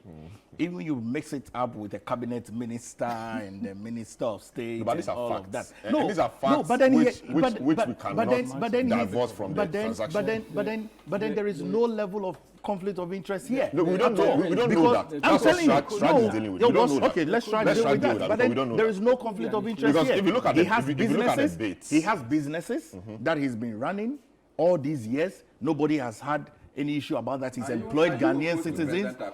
He's employed Ghanaian citizens who are working there. You understand? So really, for me, when we try to mix it up, I think when you sit around, you understand? Because sometimes I'm tempted to even go back to the old NDC when people were acquiring things during the Rollins regime and all of those. I don't want to go back and remind Ghanaians of the pain that the NDC has taken us through. When they sit around the political table, when they sit around the political table and you are discussing matters, elections coming, do you think the public sentiment coming up against this transaction, the fact that it's a key member of cabinet involved in etc., poses any challenge or difficulty to your re-election bid? If BNI is running polls. Salom, BNI is not running polls. There's no evidence to that. No, there's nothing like that. I mean, he knows that when I sit around the political table, and I'll tell you the truth, one of the sentiments that I get is that Ghanaian people don't want the NDC back. Especially in respect of this transaction. Of course, especially it is not in your place. It is not in your place to speak for the people of Ghana. Especially under the leadership of John Dramani Mahama. I know when I sit around the political table, I know. Which political table? Of course, but he asked me a question. Which political table? In respect of this transaction. In respect of this transaction, I think that does it come up on your radar? The narrative that Okudzato is setting across board is not the true narrative. But is that the narrative, the coalition? The narrative that Okudzato is setting across board, it's not the true narrative. Why are you personalizing the demonstration? But that is what it is. Or the activism. Right. No, that is what it is. The narrative. Right. You have stated, you have sat here and stated, and Solomon, I just conclude on this. Just to conclude on this. You have sat here and stated, no, you have sat down, you have sat down and stated, Brian Echampon has collaborated with other people to be able to come in and bring in other bidders. Meanwhile, Rock City has no relationship whatsoever, no personal relationship, no business relationship with all the other people that bidded for this. These are independent bidders who came in to bid. No, come on. I mean, Yao Ado Development bid for 18 million for Labadi Beach Hotel. When Labadi Beach Hotel, SNIT was expecting about 23 million, and Brian bid for about 29 million. I mean, if you say that these are insider trades, it's neither here nor there. It is someone who believes very well that he has the capacity, the financial muscle. He wants to be able to secure this level of diversification. And you are aware, when you put in this money and the money has gone into SNIT, now you need to come and reinvest again. It's not just the money that you're giving out. That's what we must realize. What's the payment plan? You understand? There's not just the money that you're giving out. You're coming to reinvest again. I have no doubt. I have extreme confidence in Rock City. I believe very well that when all of these processes go through, the pensioner who is sitting home and our future pensioners will be very pleased with this transaction because it's 40% shares. And anytime, right, Salom, just a minute. And anytime SNIT wants to reacquire shares, they can always come back and reacquire shares. I see. They can always come back. Even if, very well. So people have said that they've seen Brian Champo and some of his officials around some of these hotels. Does that concern you? People think that the deal is even gone already. I haven't seen. He went to have breakfast. Did you see Brian Champo went to have breakfast? Does he parade there every day? No, but that's what on the day of the demonstration. People say that they've seen them around. I don't think. It hasn't come. When was the last time you if they were to go? I was in Labadi Beach Hotel yesterday. So did you see Brian? I didn't see Brian. So why are you asking me? Yeah, but you went to have breakfast there. If they were to go there, if they had gone there. No, I mean, I don't know. Brian has not been there. If they had gone there to see the place and all of that, would it have been concerning to you? No, you see, these are people that want to make investments. So they have to go and see the place. And all of these people who want to make investments definitely have interest into these. And if people are making investments and they want to see, I think it's not a problem. But I don't think that the Honorable Brian Champo has been parading any of these SNIT hotels at all. I don't think so. He's a very busy person meeting the interest of the Ghanaian people. Don't forget that Brian has secured loans from state banks. And there's evidence of that. Right. Could any businessman have gotten that? So this is in this country. If your books are good, you can get loans. When we return, if your books are good, you can get loans in this country. You are aware. And a street businessman. No, if you're a businessman, you can get loans in this country. The banks are not owned by quite a number of people on that team. We will delve into that when we return from this break. Don't go away. Yeah, welcome back. This is a big issue. 97.3 City FM, ChannelOne TV, on our socials. We are happy to hear from you and share your comments with the rest of the world. We just had that heated discussion on SNIT hotels, Brian Champo, Samuel Okudzeto, Arise Ghana, all of that, and whether the hotel should be sold or not, and if they are to be sold at all, should they be sold to the company of a sitting cabinet minister? All right, so I'm sure you picked what you picked from that discussion. I want to move on to the next matter. Another big thing which happened this week was the NDC unveiling their campaign team. The question is what they are bringing on board. The campaign team will be coordinated by the General Secretary of the party, Fifi Fiavi Kwete, and then assisted by Dr. Joseph Yamin, and then Richard Koshiga, and Chief Hamilton Nixon, and a few other people. This time, the campaign has been split into two parts. One for the flag bearer, one for the running mate. The flag bearer's campaign team will be headed by Professor Joshua Alabi, and the vice presidential campaign team will be headed by Alex Segbefia. So that's what we have. A number of people in there, quite interesting names: Fifi Kwete, Joseph Yamin, Richard Koshiga, Chief Baini, Sami Jenfi, Giorgio Pareado, Dr. Hannah Bisiu, Alaji Cole Younger, Professor Joshua Alabi, Joyce Bar Bokhtari, Beatrice Annan, Alex Segbefia, James Anjani Boat, and Erika J, Richard Abamu, Shine Gave, Dr. Nashiru Ishahaku, if you remember him, former governor of the Bank of Ghana, Obobi Adaku Opoku, and then Dr. Mary Ewusi. So that is a structure, but we understand that, you know, a lot more things will be developing beneath that structure. So this is what it is. I start off with Prof. Sharif Khalidis with the NDC to help us appreciate what this team seeks to do, of course, to win power, how they will do it, how they hope to do that. This team slightly different from what we saw in the last election.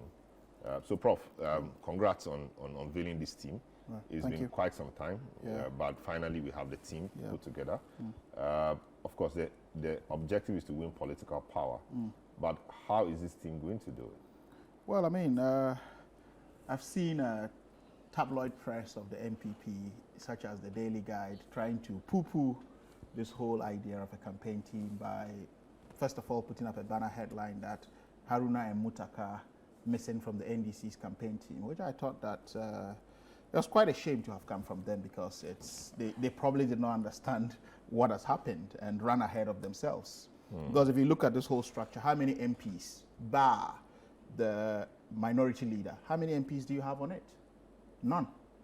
And he's there by virtue of the fact that he's minority leader, representing parliament, right? So how could we have had other parliamentarians? But you see, the mistake a lot of people make here in trying to probably understand this list, which is sending shivers down the spines of the MPP, you know, you have hackles raised with wagging tails, is that you'll find that the campaign is being anchored on the structure of the party. And that is what we're seeking to do. You know, you don't have a campaign team that is sort of eliminated from the party, because the party has structures. And so as you could see, it is within the organogram of the party structure, where you have the general secretary, and I know the veteran General Secretary Ohininto would give credence to this, that we've actually done a fantastic job in what we've actually unveiled, where you have General Secretary leading this charge. But the flag bearer campaign, I'll take them one after the other for you to really have a full appreciation of it. So again, to go to the Daily Guide story, what I'm trying to say is that Haruna, Idrisu, and Mutaka are fantastic fellas, but these are sitting MPs, right? And Haruna Idrisu used to be minority leader, a very efficient one at that. If he was still, I'm sure he'll be on the campaign team. But what they are failing to realize is that he sits on an important committee of the party, which is a political committee. And that is the most powerful, or one of the most powerful committees of the party. And again, he sits on the manifesto committee. Would we not burden him a lot if we bring him again to the campaign team? So he has, and you know Haruna's prowess, or for that matter, his influence spans the three, you know, the Upper East region, the Upper West region, the North Savannah, and Northern region, and even beyond. So we as a party need him, and we have effectively deployed him to do so. Mutaka, holding a very large constituency, which is Aswase, is doing fantastic. Even the current chief whip, who took after Mutaka, is not on the list. So what was Daily Guide trying to do? Such a schoolboy holler. So you look at all of these things, and when you move on, right, to someone like Joseph Yamin, who used to be a deputy minister, Ashanti Regional Secretary, so comes from a very important constituency, right? And he's going to be in charge of coordination of campaigns. So it tells you what he comes with. And, you know, he has this very strong cadre spirit as well. So you go to Richard Kwashiga, who used to be a parliamentarian, I think a two-time parliamentarian. He has an understanding of parliament, right? And he has a good working relationship with parliamentarians. So having him to coordinate parliament and not being a sitting MP, mind you, if you had put a sitting MP on that role, the person would be burdened, because you have the dual role of coordinating your peers and also being an MP, right? So, and we don't want to you know, as it may, make mistakes of the past. You remember when the Venerable Mahama Ayariga was spokesperson of the Mills campaign, his Boku seat was affected. So we don't want to repeat those mistakes. So it's through prudent introspection that we went ahead to have this formidable list. So do you need to coordinate the campaign of the parliamentary candidates? Of course. They've been running their own No, they run it, but of course, we're looking at, we're looking at a majority and a strategy. There are some seats that are marginal. What can we do to get them? Maybe at some point in time, you need X number of parliamentarians to be present in that constituency to turn things around. So obviously, some coordination is required, right? And mind you, look at the hang parliament and its troubles. We don't want to have a hang parliament. We're looking to have a majority. So that coordination is important. We go to Joshua Alabi, Professor Joshua Alabi, a colossal, you know, a veteran in politics. And if you look at Professor the persona of Professor Joshua Alabi, very calm, not controversial, he gels with everyone, right? And the interesting thing about him, which many may not know, which I would like to exude to the general public, is that he speaks impeccable Dagbani. Because he was not a regional minister. He was Greater Accra regional minister. And I think he's lived in the northern region. He lives in the northern region for some time as well, right? He and John Mahama had some cool relationship. So he comes to this role with experience, right? And you know, politics, connecting with the people is important. Language is important, right? So he's coming locally, you know, multilingual, right? And appreciation of varied cultures and regions. So, and having been a flag bearer aspirant At least we haven't downgraded him by making him a campaign aide, as they did to Kobnai Japan. Right, we have elevated him. It depends on what we have elevated he's supposed to do. We have elevated It depends him. on the content. I mean, of a the former campaign spokesperson to President Kufuor, which he did, and a flag bearer who ran with you, make him a campaign. You downgrade him to a campaign. What does it mean to be a campaign aide?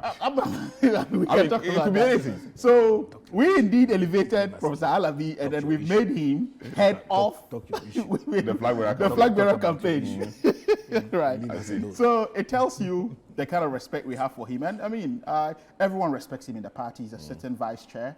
So he also comes with it, anchoring a couple of regions. We come to spokesperson. I mean, where gender plays a key role. We have 2 spokespersons, and these are all women. Right? So the gender card, right, is being embraced here. Right? And we all know how formidable lawyer Joyce Bawa Mokhtari has been, because being a special aide to President Mahama for quite some time now, has been a minister, worked the maritime authority. So she's actually baked herself and prepared herself for this role. You know, she's quite measured in her utterances, and this is the kind of appeal you want. We have a rising star in the person of Beatrice Annan, and that's a big compliment for me, because you have someone very experienced and a rising star, and all of these are women, and you know, we all see how they communicate effectively. I don't want to make a comparison here, but we leave that to the good people of Ghana to decide who comes to these spokespersons roles with temperament, with prudence, and a respect for the good people of Ghana, rather than throwing dust into their eyes.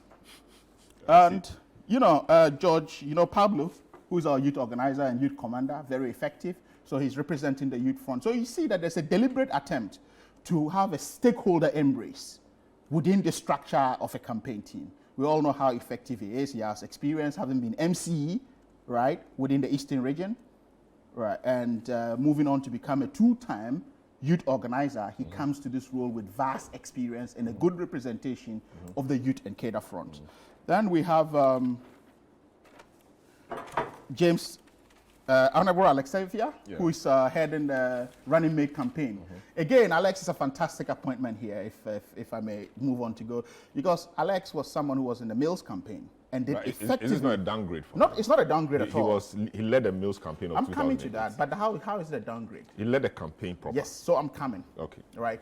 Yeah, he comes to this role with that kind of experience. And we are not looking to decouple or make redundant the office of the running mate.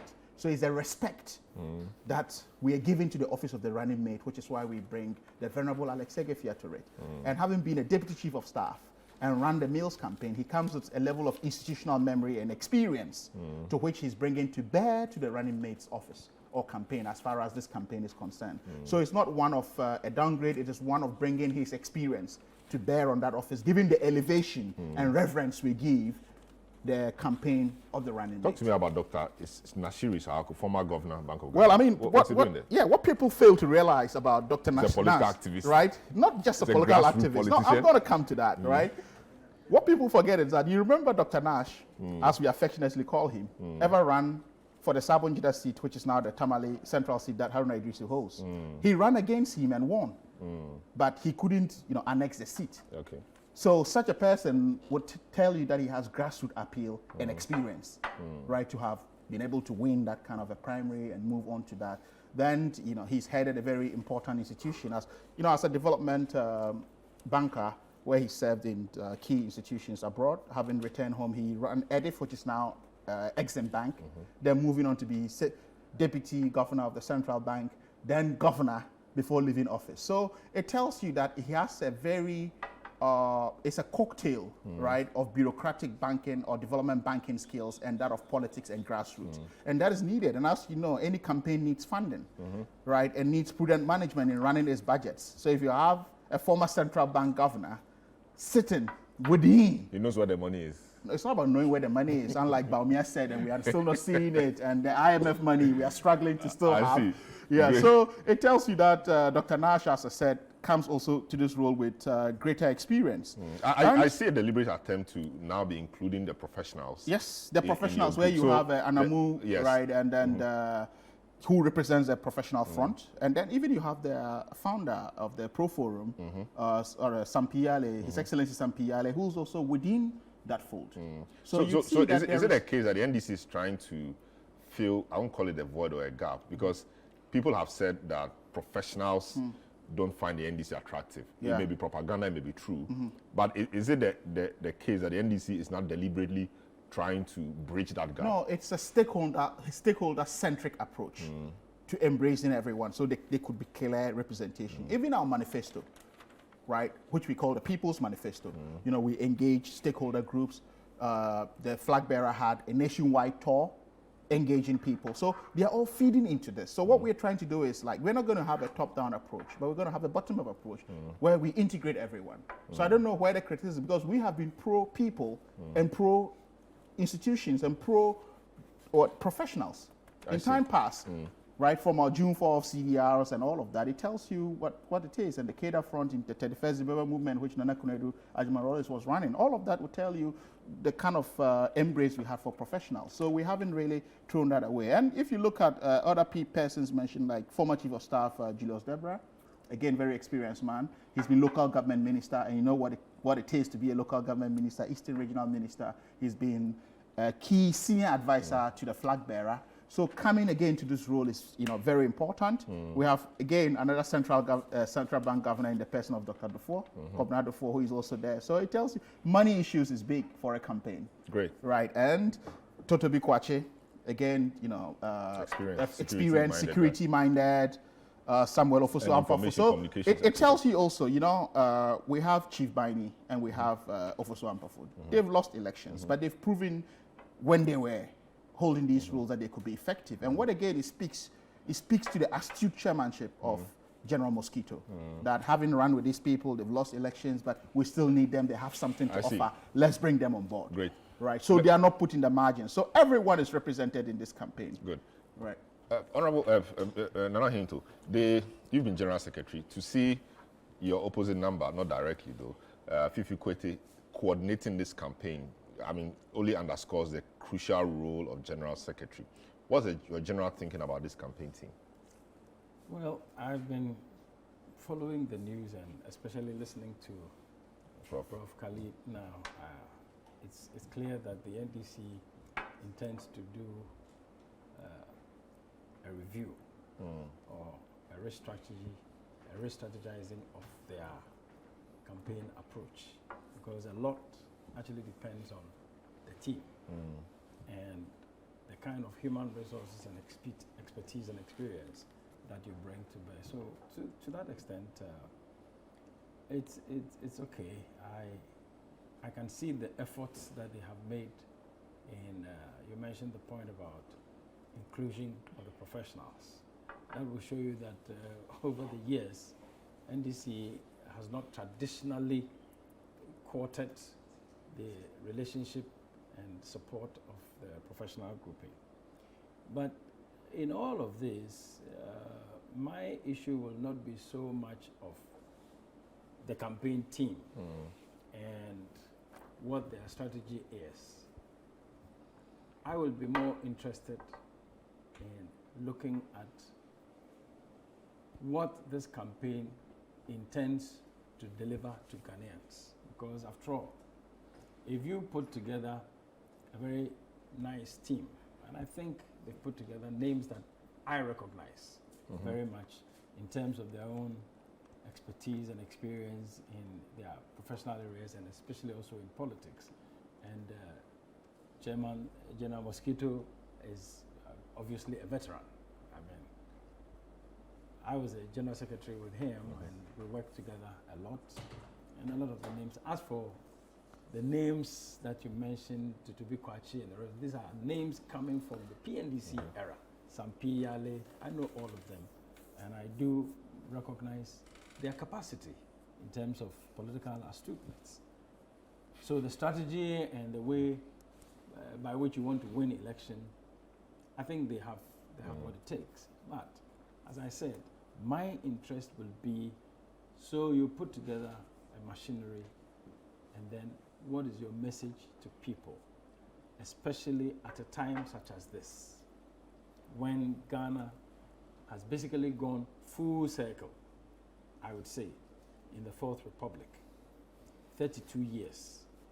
16 years MPP, 16 years NDC, one. And two, for President Mahama himself, who has been vice president and president before. So I will not focus on the strategy to win election or the structure of the campaign team. My concern will be what new thing is the NDC bringing to the people of Ghana. For me, that is the critical issue. So that election can be anybody's game.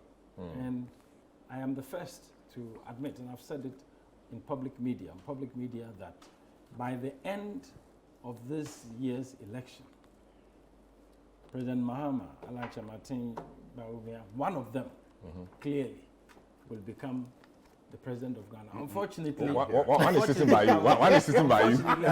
One is sitting by you. Okay, so no, maybe it's not launched yet. You don't believe in my brother. You launch, and then I can agree with you. But for fairness, Bernard, reluctantly, I have to add you. You can go into a coalition and make him running mate. No. You don't want to be running mate. Yeah, you had actually joined the alliance. I am the next president. Yes. There's no doubt about that. You know, so the issue now for me really is where we are at today. It shouldn't. The discussion should not even focus so much on how to win the power. But if any one of these people who want to lead us should win power, what should we expect? Because if you look at our situation today, the big question is that after President Nkrumah left, he was overthrown in '66, successively, and the evidence is coming from our economic performance mainly. Issues on governance as well, but mainly our economic performance. Since the First Republic, we have consistently suffered some leadership deficit. From time to time, you would see a leader emerge, make some genuine effort or attempt at actually developing our society across board. I saw a bit of that in the Second Republic with Prime Minister Buzia, where he launched this massive program of decentralization and rural development, major program, and then also civic education for the creation of a certain sense of national consciousness, nationalism. Nkrumah had a bit of it, but unfortunately, Nkrumah's thing was steeped in a bit of a partisan thing, and those who were not in his party were a bit suspicious. But even though Buzia came from another political tradition, he made decentralization and a sense of civic responsibility and nationalism quite neutral. He managed, I don't know how he did that, to the extent of including civic education in the curriculum. So I can see a leader who was also making a real attempt at changing the direction of society. The military intervenes from time to time, and then we are in the Fourth Republic. And in the Fourth Republic, NDC have come 16 years, NDC, MPP 16 years. And the people that are being presented by these two parties, Bawumia and John Mahama, are people who have had their hands directly on the levers of top-level leadership, chief executive leadership. Now, sometimes when people talk about Bawumia, the MPP people will say, he hasn't been president before, but they refuse to tell you the facts surrounding his appointment as running mate and his election as vice president, where President Akufo-Addo told the whole nation that because the economy is floundering, because our economy is faltering, because we have had so much difficulty taking off and getting into sustained development, economic development, prosperity, that is the reason why I am bringing Bawumia. And for 8 years, President Akufo-Addo basically handed the economy to the direct responsibility of Bawumia. John Mahama was vice president and president. So that is why I'm saying, as for the campaign teams, as for the strategies and the structures for winning power, they may be fine and they may be nice. And I do respect all of the people that have been listed on the election campaign team of the NDC. But I am saying that where we sit today, the discussion should not even be about the campaign teams or their campaign strategy or structure. What do they have to offer, which is different from what they have given Ghana over 32 years, 16 NDC, 16 MPP. And in the 16 years of the NDC, President Mahama has been a key player, in fact, at the very top. Vice President Bawumia has been a key player at the very top. So I would want us to lift this discussion, especially towards this election. What do they have for us? So for now, I will congratulate the NDC. They have done some innovative things about the structure, splitting the vice president's campaign from the vice presidential candidate's campaign from the presidential. I think it is good in terms of managing the operations of campaign. It sounds quite interesting and innovative.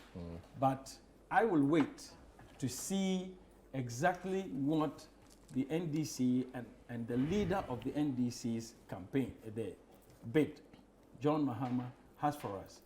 I think so far the biggest statement that John Mahama has made is about a 24-hour economy. And even from the NDC's own stables, there have been how many attempts to define and to explain what 24-hour economy is. And for some strange... Nana, are you doubting our 24-hour economy? For some reason, the NDC itself seems to be slowing down on the 24-hour. We're not slowing down. I mean, no, that's you are championing former trade minister's ideals to be president, and you are poo-pooing our 24-hour economy. No, but that's what it has to be. Now, why he has to sell his about it and cast that on. What did you people do at the trade ministry? I am saying that since the President Mahama made that statement, the efforts, and I'm sure you would bear me out. I can respond to the 24-hour economy adequately. The efforts by MPP, NDC spokespersons to explain it have been conflicting. In fact, some of it, the NDC itself had to come out and try and claim. What are you missing in the 24-hour economy? I can explain to you. I'm not going to do that advocacy for you. No, but I'm just saying that maybe his call means your guys should come up with more coherent. No, he hasn't mentioned specifically. But you know that some of your guys have said like Chop Bars will operate 24 hours. You know, Bawumia said Chop Bars were already operating 24 hours. No, we can't leave Bawumia. What I'm saying is, Bawumia already said no. It's your policy. Yes. And so it's your duty to make us understand it. So tell me what you missed. But the point is making is there's not been coherence in how the policy will be delivered. To make you feel comfortable. Right. Yes. And not for me to feel comfortable. To make you feel comfortable. Because I really want you to feel comfortable. When John Mahama said that, Alan Chamati actually said, this is not a bad idea. But what is the content of that? John Mahama hasn't told us. So define it. That was where the problem started. Maybe that will come in the manifesto. Exactly. Maybe details of that will come in the manifesto. But you see, that's what I'm saying. The professor has been even with manifesto, Alan and the Movement for Change, together with our alliance partners, are coming out with Professor from what to define 25 hours. Alan has titled the Great Transformational Plan. The cloth. And Alan carefully makes a differentiation between a party or an election manifesto and a plan. Now, the difference is that I've been part of manifestos for many years.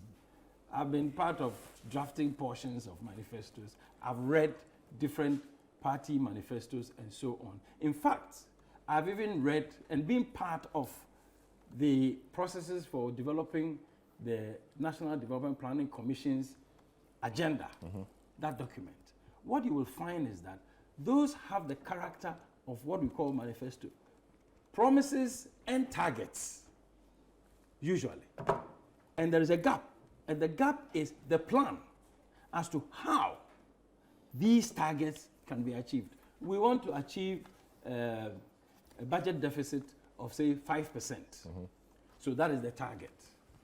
And then we mentioned debt to GDP, we want to achieve this.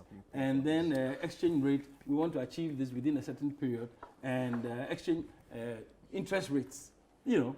Now, when you do that, those are promises and targets. And usually that is the character of a manifesto. Now, when you have to push it to a plan, you have to give us exactly. You say you are going to reduce taxes, or you are going to freeze taxes on this particular type of imports for 2 years, or after 2 years you're going to change this. Tell us.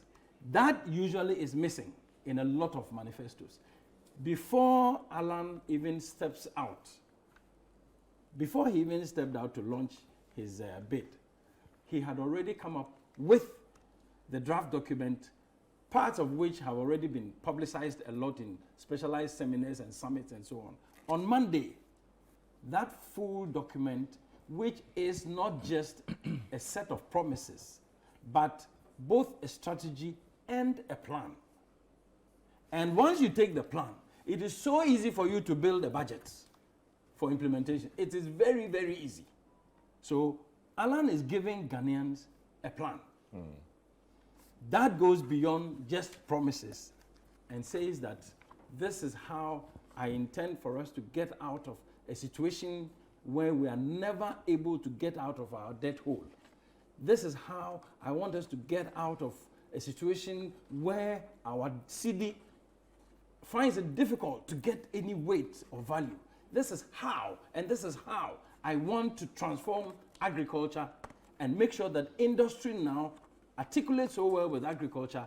Industry is going to provide a new quantum leap in terms of our capacity to export, to shore up the value of our currency, to create jobs, and so on. So those are things that you are not just going to promise, I will create jobs. No, which is what manifestos typically will do.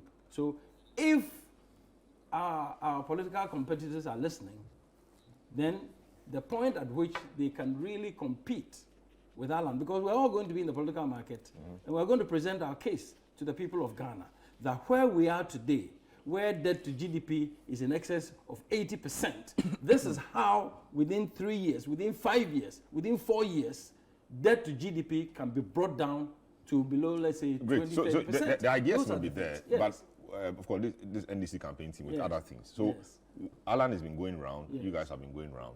How's the reception like? We see the yellow on the screen and everywhere. Recently, there were some, should I call them defections or moving back to the original parties and all of that. How is the reception when it goes round? What do people say? Do they say you're a nice guy, but we think you cannot win, so we'll give NDC or MPP? Or what's the reception generally? Let me take it off from our last visit, about a week or so ago to Northern Region, to Tamale. We were driving around the streets of Tamale, of course, with our windows down, moving into the market area, moving into Abu Abu, moving to the Dakwemas Palace. And in Tamale, I was quite surprised to hear almost everybody who spoke to us spoke in Twi, and they said, Yabre, yepe change. They would say Yabre, and then they would use the word, English word, change, and do this. Then we say, oh, Alan is bringing, they say, yes, bring Alan. If you bring Alan, we will vote for him. Afafanto, we've heard of you. 2, if you will be honest, you go check the streets of how many people are totally apathetic, especially majority MPP supporters and sympathizers, telling you, I'm not going to vote. This election, we are tired. We are not going to vote. And then you engage them in a little bit of discussion and say, why are you not going to vote? Oh, NDC MPP, Yabrewon. And I said, but haven't you heard Alan is coming? Oh, yeah, it is Alan, but Alan bebadia. If Alan is good, yes, I have heard it. Well, everybody hears maybe the way they want to hear. But I'm telling you the signal that I'm picking. Now, when Alan launched and moved in the early part of 2023, how many people gave Alan's move a chance?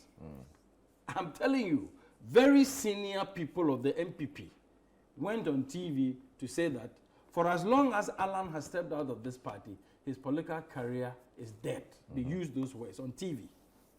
So we said, fine, that's okay. Today, as we speak, they are going around, MPP people are going around telling everybody, oh, we're already engaging Alan. Alan will come back. Some even say, we've given Alan money, that's why you can't hear him so much. We are considering bringing him back, this and that. I am telling everybody today, Alan has thrown the gauntlets. And there is no returning to the New Patriotic Party. Some of us have taken a very principled position that we are indeed tired of a duopoly that puts partisan politics ahead of economic development and the social well-being of people. To the extent that, my last comment on this one, and this one is a serious matter of passion for me. When I heard Papa Kwesindo raise a document, he said is a memo that discussed and actually he finally implemented the collapse of his bank because he was a political threat to the NPP, I became very sad. And I said, this is the point at which Ghana needs somebody like Alan Kyerematen, who would create a national unity government devoid of overemphasis on partisan interests to the extent of destroying indigenous Ghanaian businesses because they happen to be of a different political color. So my interest now will not even be the means and the methods that people will use to try and get the political power. Because as for that, people use all manner of means. But after they get the political power, they should tell us, every one of us out in the market should tell Ghanaians, what are we going to do different so that we don't talk about poverty reduction, we talk about prosperity. Very well. For Great. all. So that's not hinting to campaign aid, senior campaign aid to Alan Kyerematen Movement for Change. It started off with the NDC, but ended up with the Movement for Change. They now sound very socialist. It's a great communicator. That's a mark of a great communicator. He started with the NDC and ended with what he wants to say, which is great. All right. They now sound very socialist. I don't know why. No, they are in the middle. They sound very socialist. They are pro. They are in the middle. Capitalist socialist. That's what we have to be. Nobody is at the extreme. No, nobody is at the extreme. Even NDC and MPP are not at the extreme. Nobody is. Not even China still says they are. Not even China. I want to, of course, I want to focus on you. You'll be running for president. Is it still PNC or PMP? Weeks ago, we heard of some splits. What is it, PMP now or PNC? Just quickly. Or PNC. PNC, but so there's PMP also. Well, some group of the PNC's members that are not satisfied with the ruling of the court claim that they are going to form a political party called PNP. Wow. Have you engaged them? I am not one of the national officers of now. No, but now you're seeking to. Prior to their court difficulties, I had engaged with the 2020 flag bearer of the party, the national chairman, Moses Daniba, Janet Nabila, Balame Kankan, a couple of them, to tell them that, look, I've been there. We've had difficulties and challenges. I started as a youth organizer. So for 17 years continuous, I've been at the national level of the party. And I know how these things are resolved. And I can tell you that no court is able to make a direct pronouncement. Where they will make a pronouncement, it will be to maintain the status quo. And in making the status quo, they ask you to go to Congress. And in the end, if you are not able to rally yourselves, it gives a chance for these kind of unnecessary anger.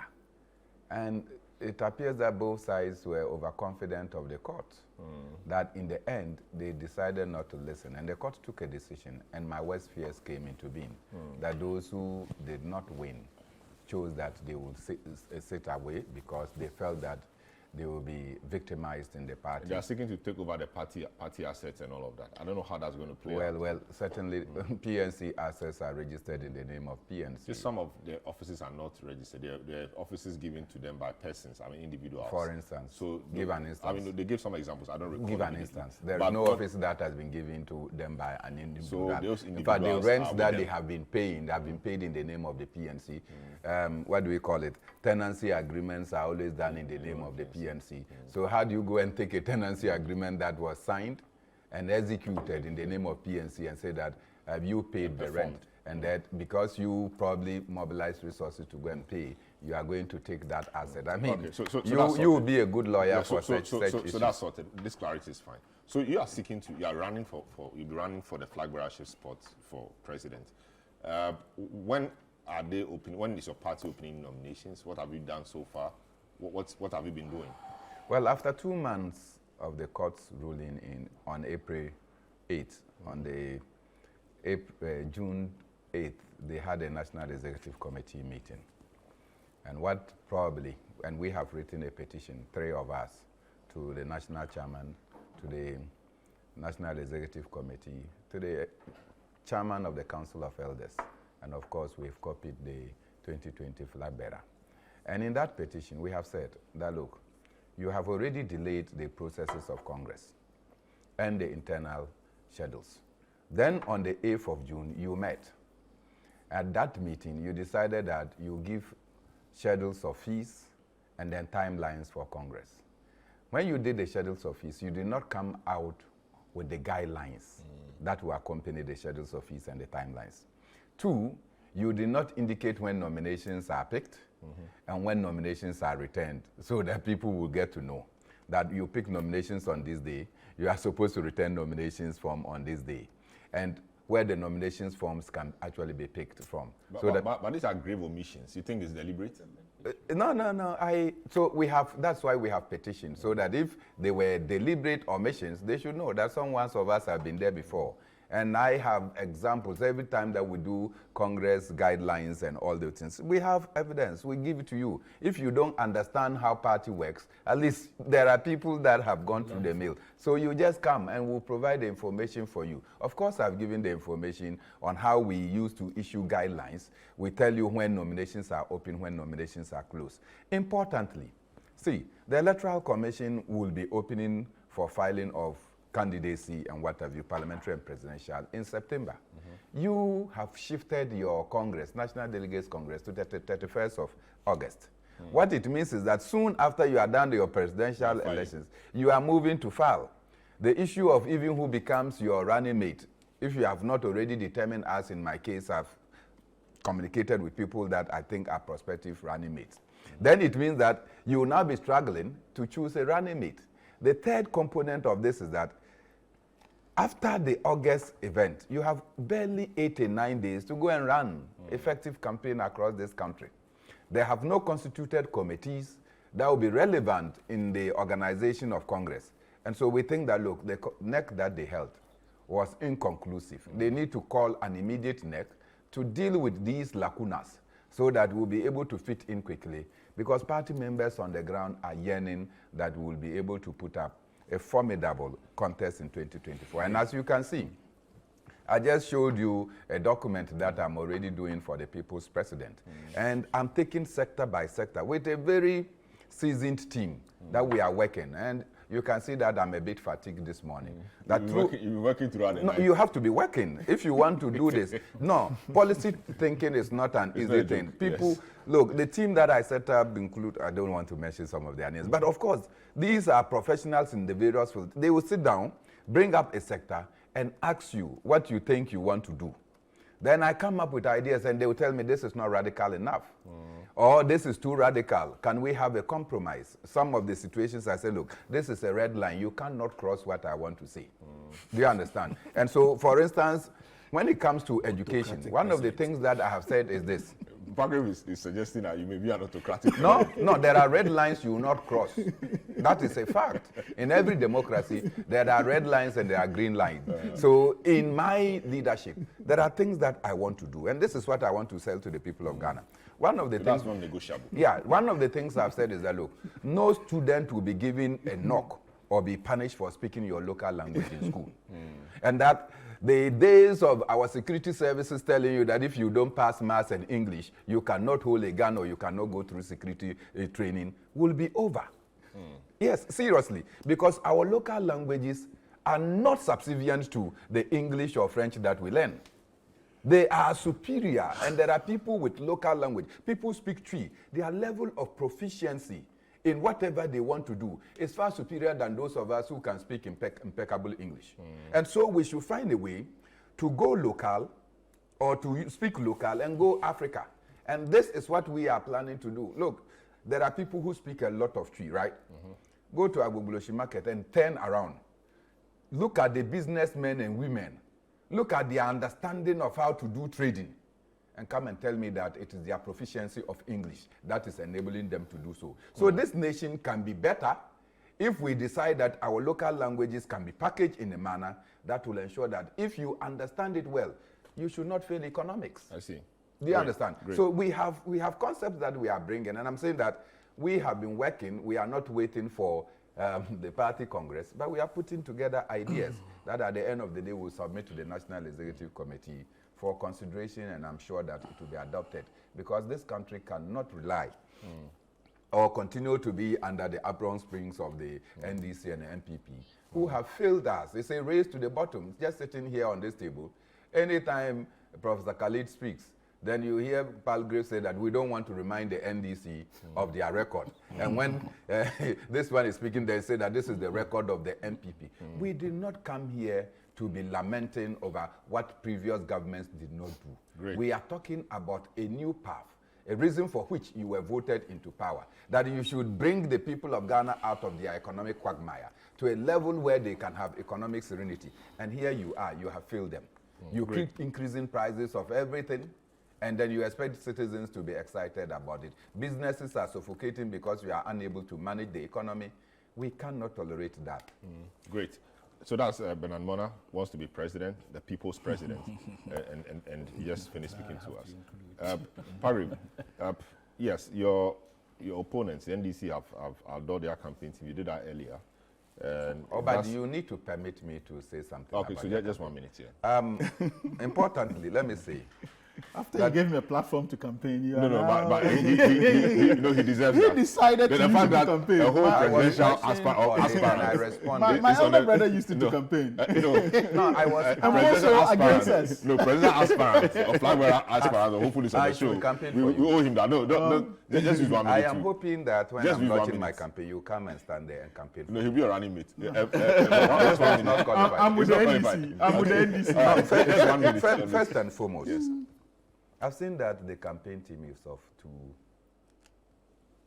angles. Parts, okay. One angle is for the president, and one angle is for the vice president. Except they are telling us that the vice presidential candidate team will be augmented, or people will be co-opted into the campaign. I do know, for instance, that he has always been part of the running mates entourage and ideas building and what have you. But there are only 3 members of the vice president campaign. Only 3. Okay, I think the coordinator and the spokesperson. And then the spokesperson and the deputy, Ajeni Mboateng, and then Erica J. Then you have about 16 or 17 for the presidential campaign. Right. I think that if the vice president is going to lead her own campaign wing, then probably she also needs to be supported with such numbers that will ensure that there are other people who... That's why I'm saying that it is not clear to us whether they are going to co-opt people into it. But obviously, look, I think that the NDC is putting itself in a more credible way by incorporating what you call professionals. These professionals include what? Farmers? Or they include those who have just gone to school? Doctor, everybody. Do you understand? Do they include the people from Agbogbloshi? Pro group. I don't know. They understand. I don't see that bracket there. They say professional forums. Farmers are professionals. Maybe special groups. They understand. And it's important to want to see that we incorporate such a thing.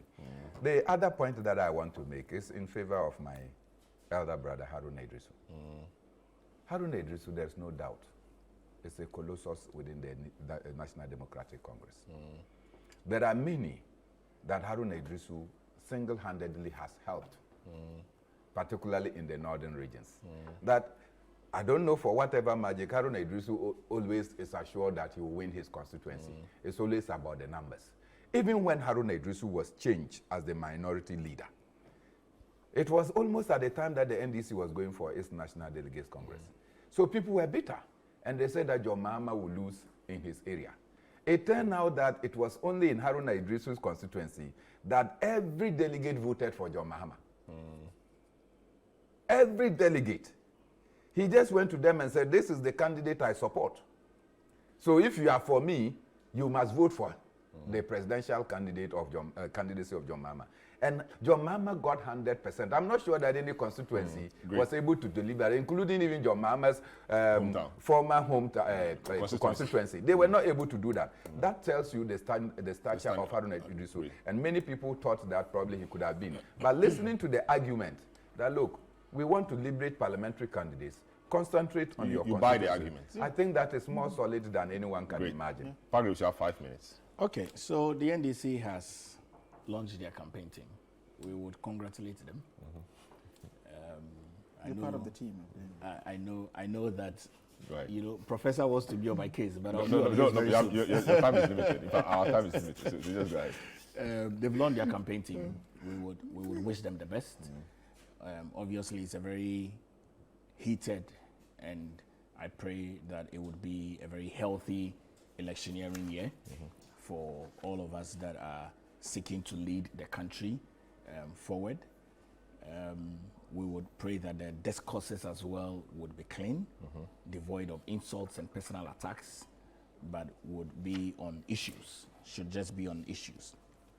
I believe that from the struggles that the NDC is having with the explanation of the 24-hour economy, of which I'm sure that they have brought Professor Khalid from United Kingdom to come and explain what 24-hour economy means. I hope that he has the magic wand to do that, to the great transformational plan of Alan Kojo Tremantin, which is yet to be launched on Monday, to the people's president, who has been at the forefront of demonstrations in this country. Taken after Akufo-Addo cannot be a crime. Also to Alhaji Dr. Mahmoud Bawumia, the flag bearer and the Vice President of the Republic of Ghana, who is proposing a more digitalized Ghanaian economy. I make a humble submission. I think sometime last week, or I don't know whether it was this week or last week, Lord Boateng was in Ghana, and he raised an issue about leadership, that Ghanaians continually deserve the best of leaders. And I can agree with him extensively, because the more we have good leaders in the helm of affairs of this country, the better this country will develop.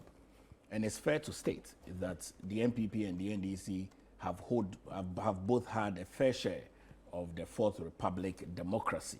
So it's time but for I'm me in to no come doubt back. in my mind Now that the more we, the New Patriotic Party, are able to stay more in office and churn out a lot more innovative ideas, that is when really, for me, we can get the leadership that we deserve.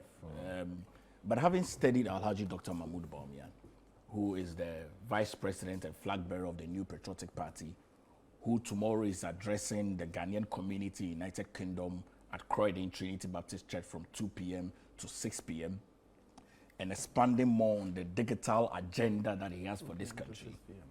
A church? That's where he's meeting the Ghanaian community. It's a venue. It's a venue, Croydon. Oh, in the UK? Yeah, in the UK, yes, where you live. Oh, so you are attacking me for being here, you are taking your campaign to the UK. Where Nanado was before he returned, and where Dr. Bawumia was. The running mate, the selection of the brought running in mate. here. When are we expecting to see that? We heard end of this month. Yes. And the BNI's report is put in a poll at 76%. No, but Selom, let me tell you. Let me tell you the truth. In putting surveys out there. The BNIs do a lot of things. No, but I mean, let's correct this. We don't know. There is no evidence that this is coming from the BNI. But let me speak to there's a deliberate bastardization. No, not at all. Not at all. State institutions. Not at all.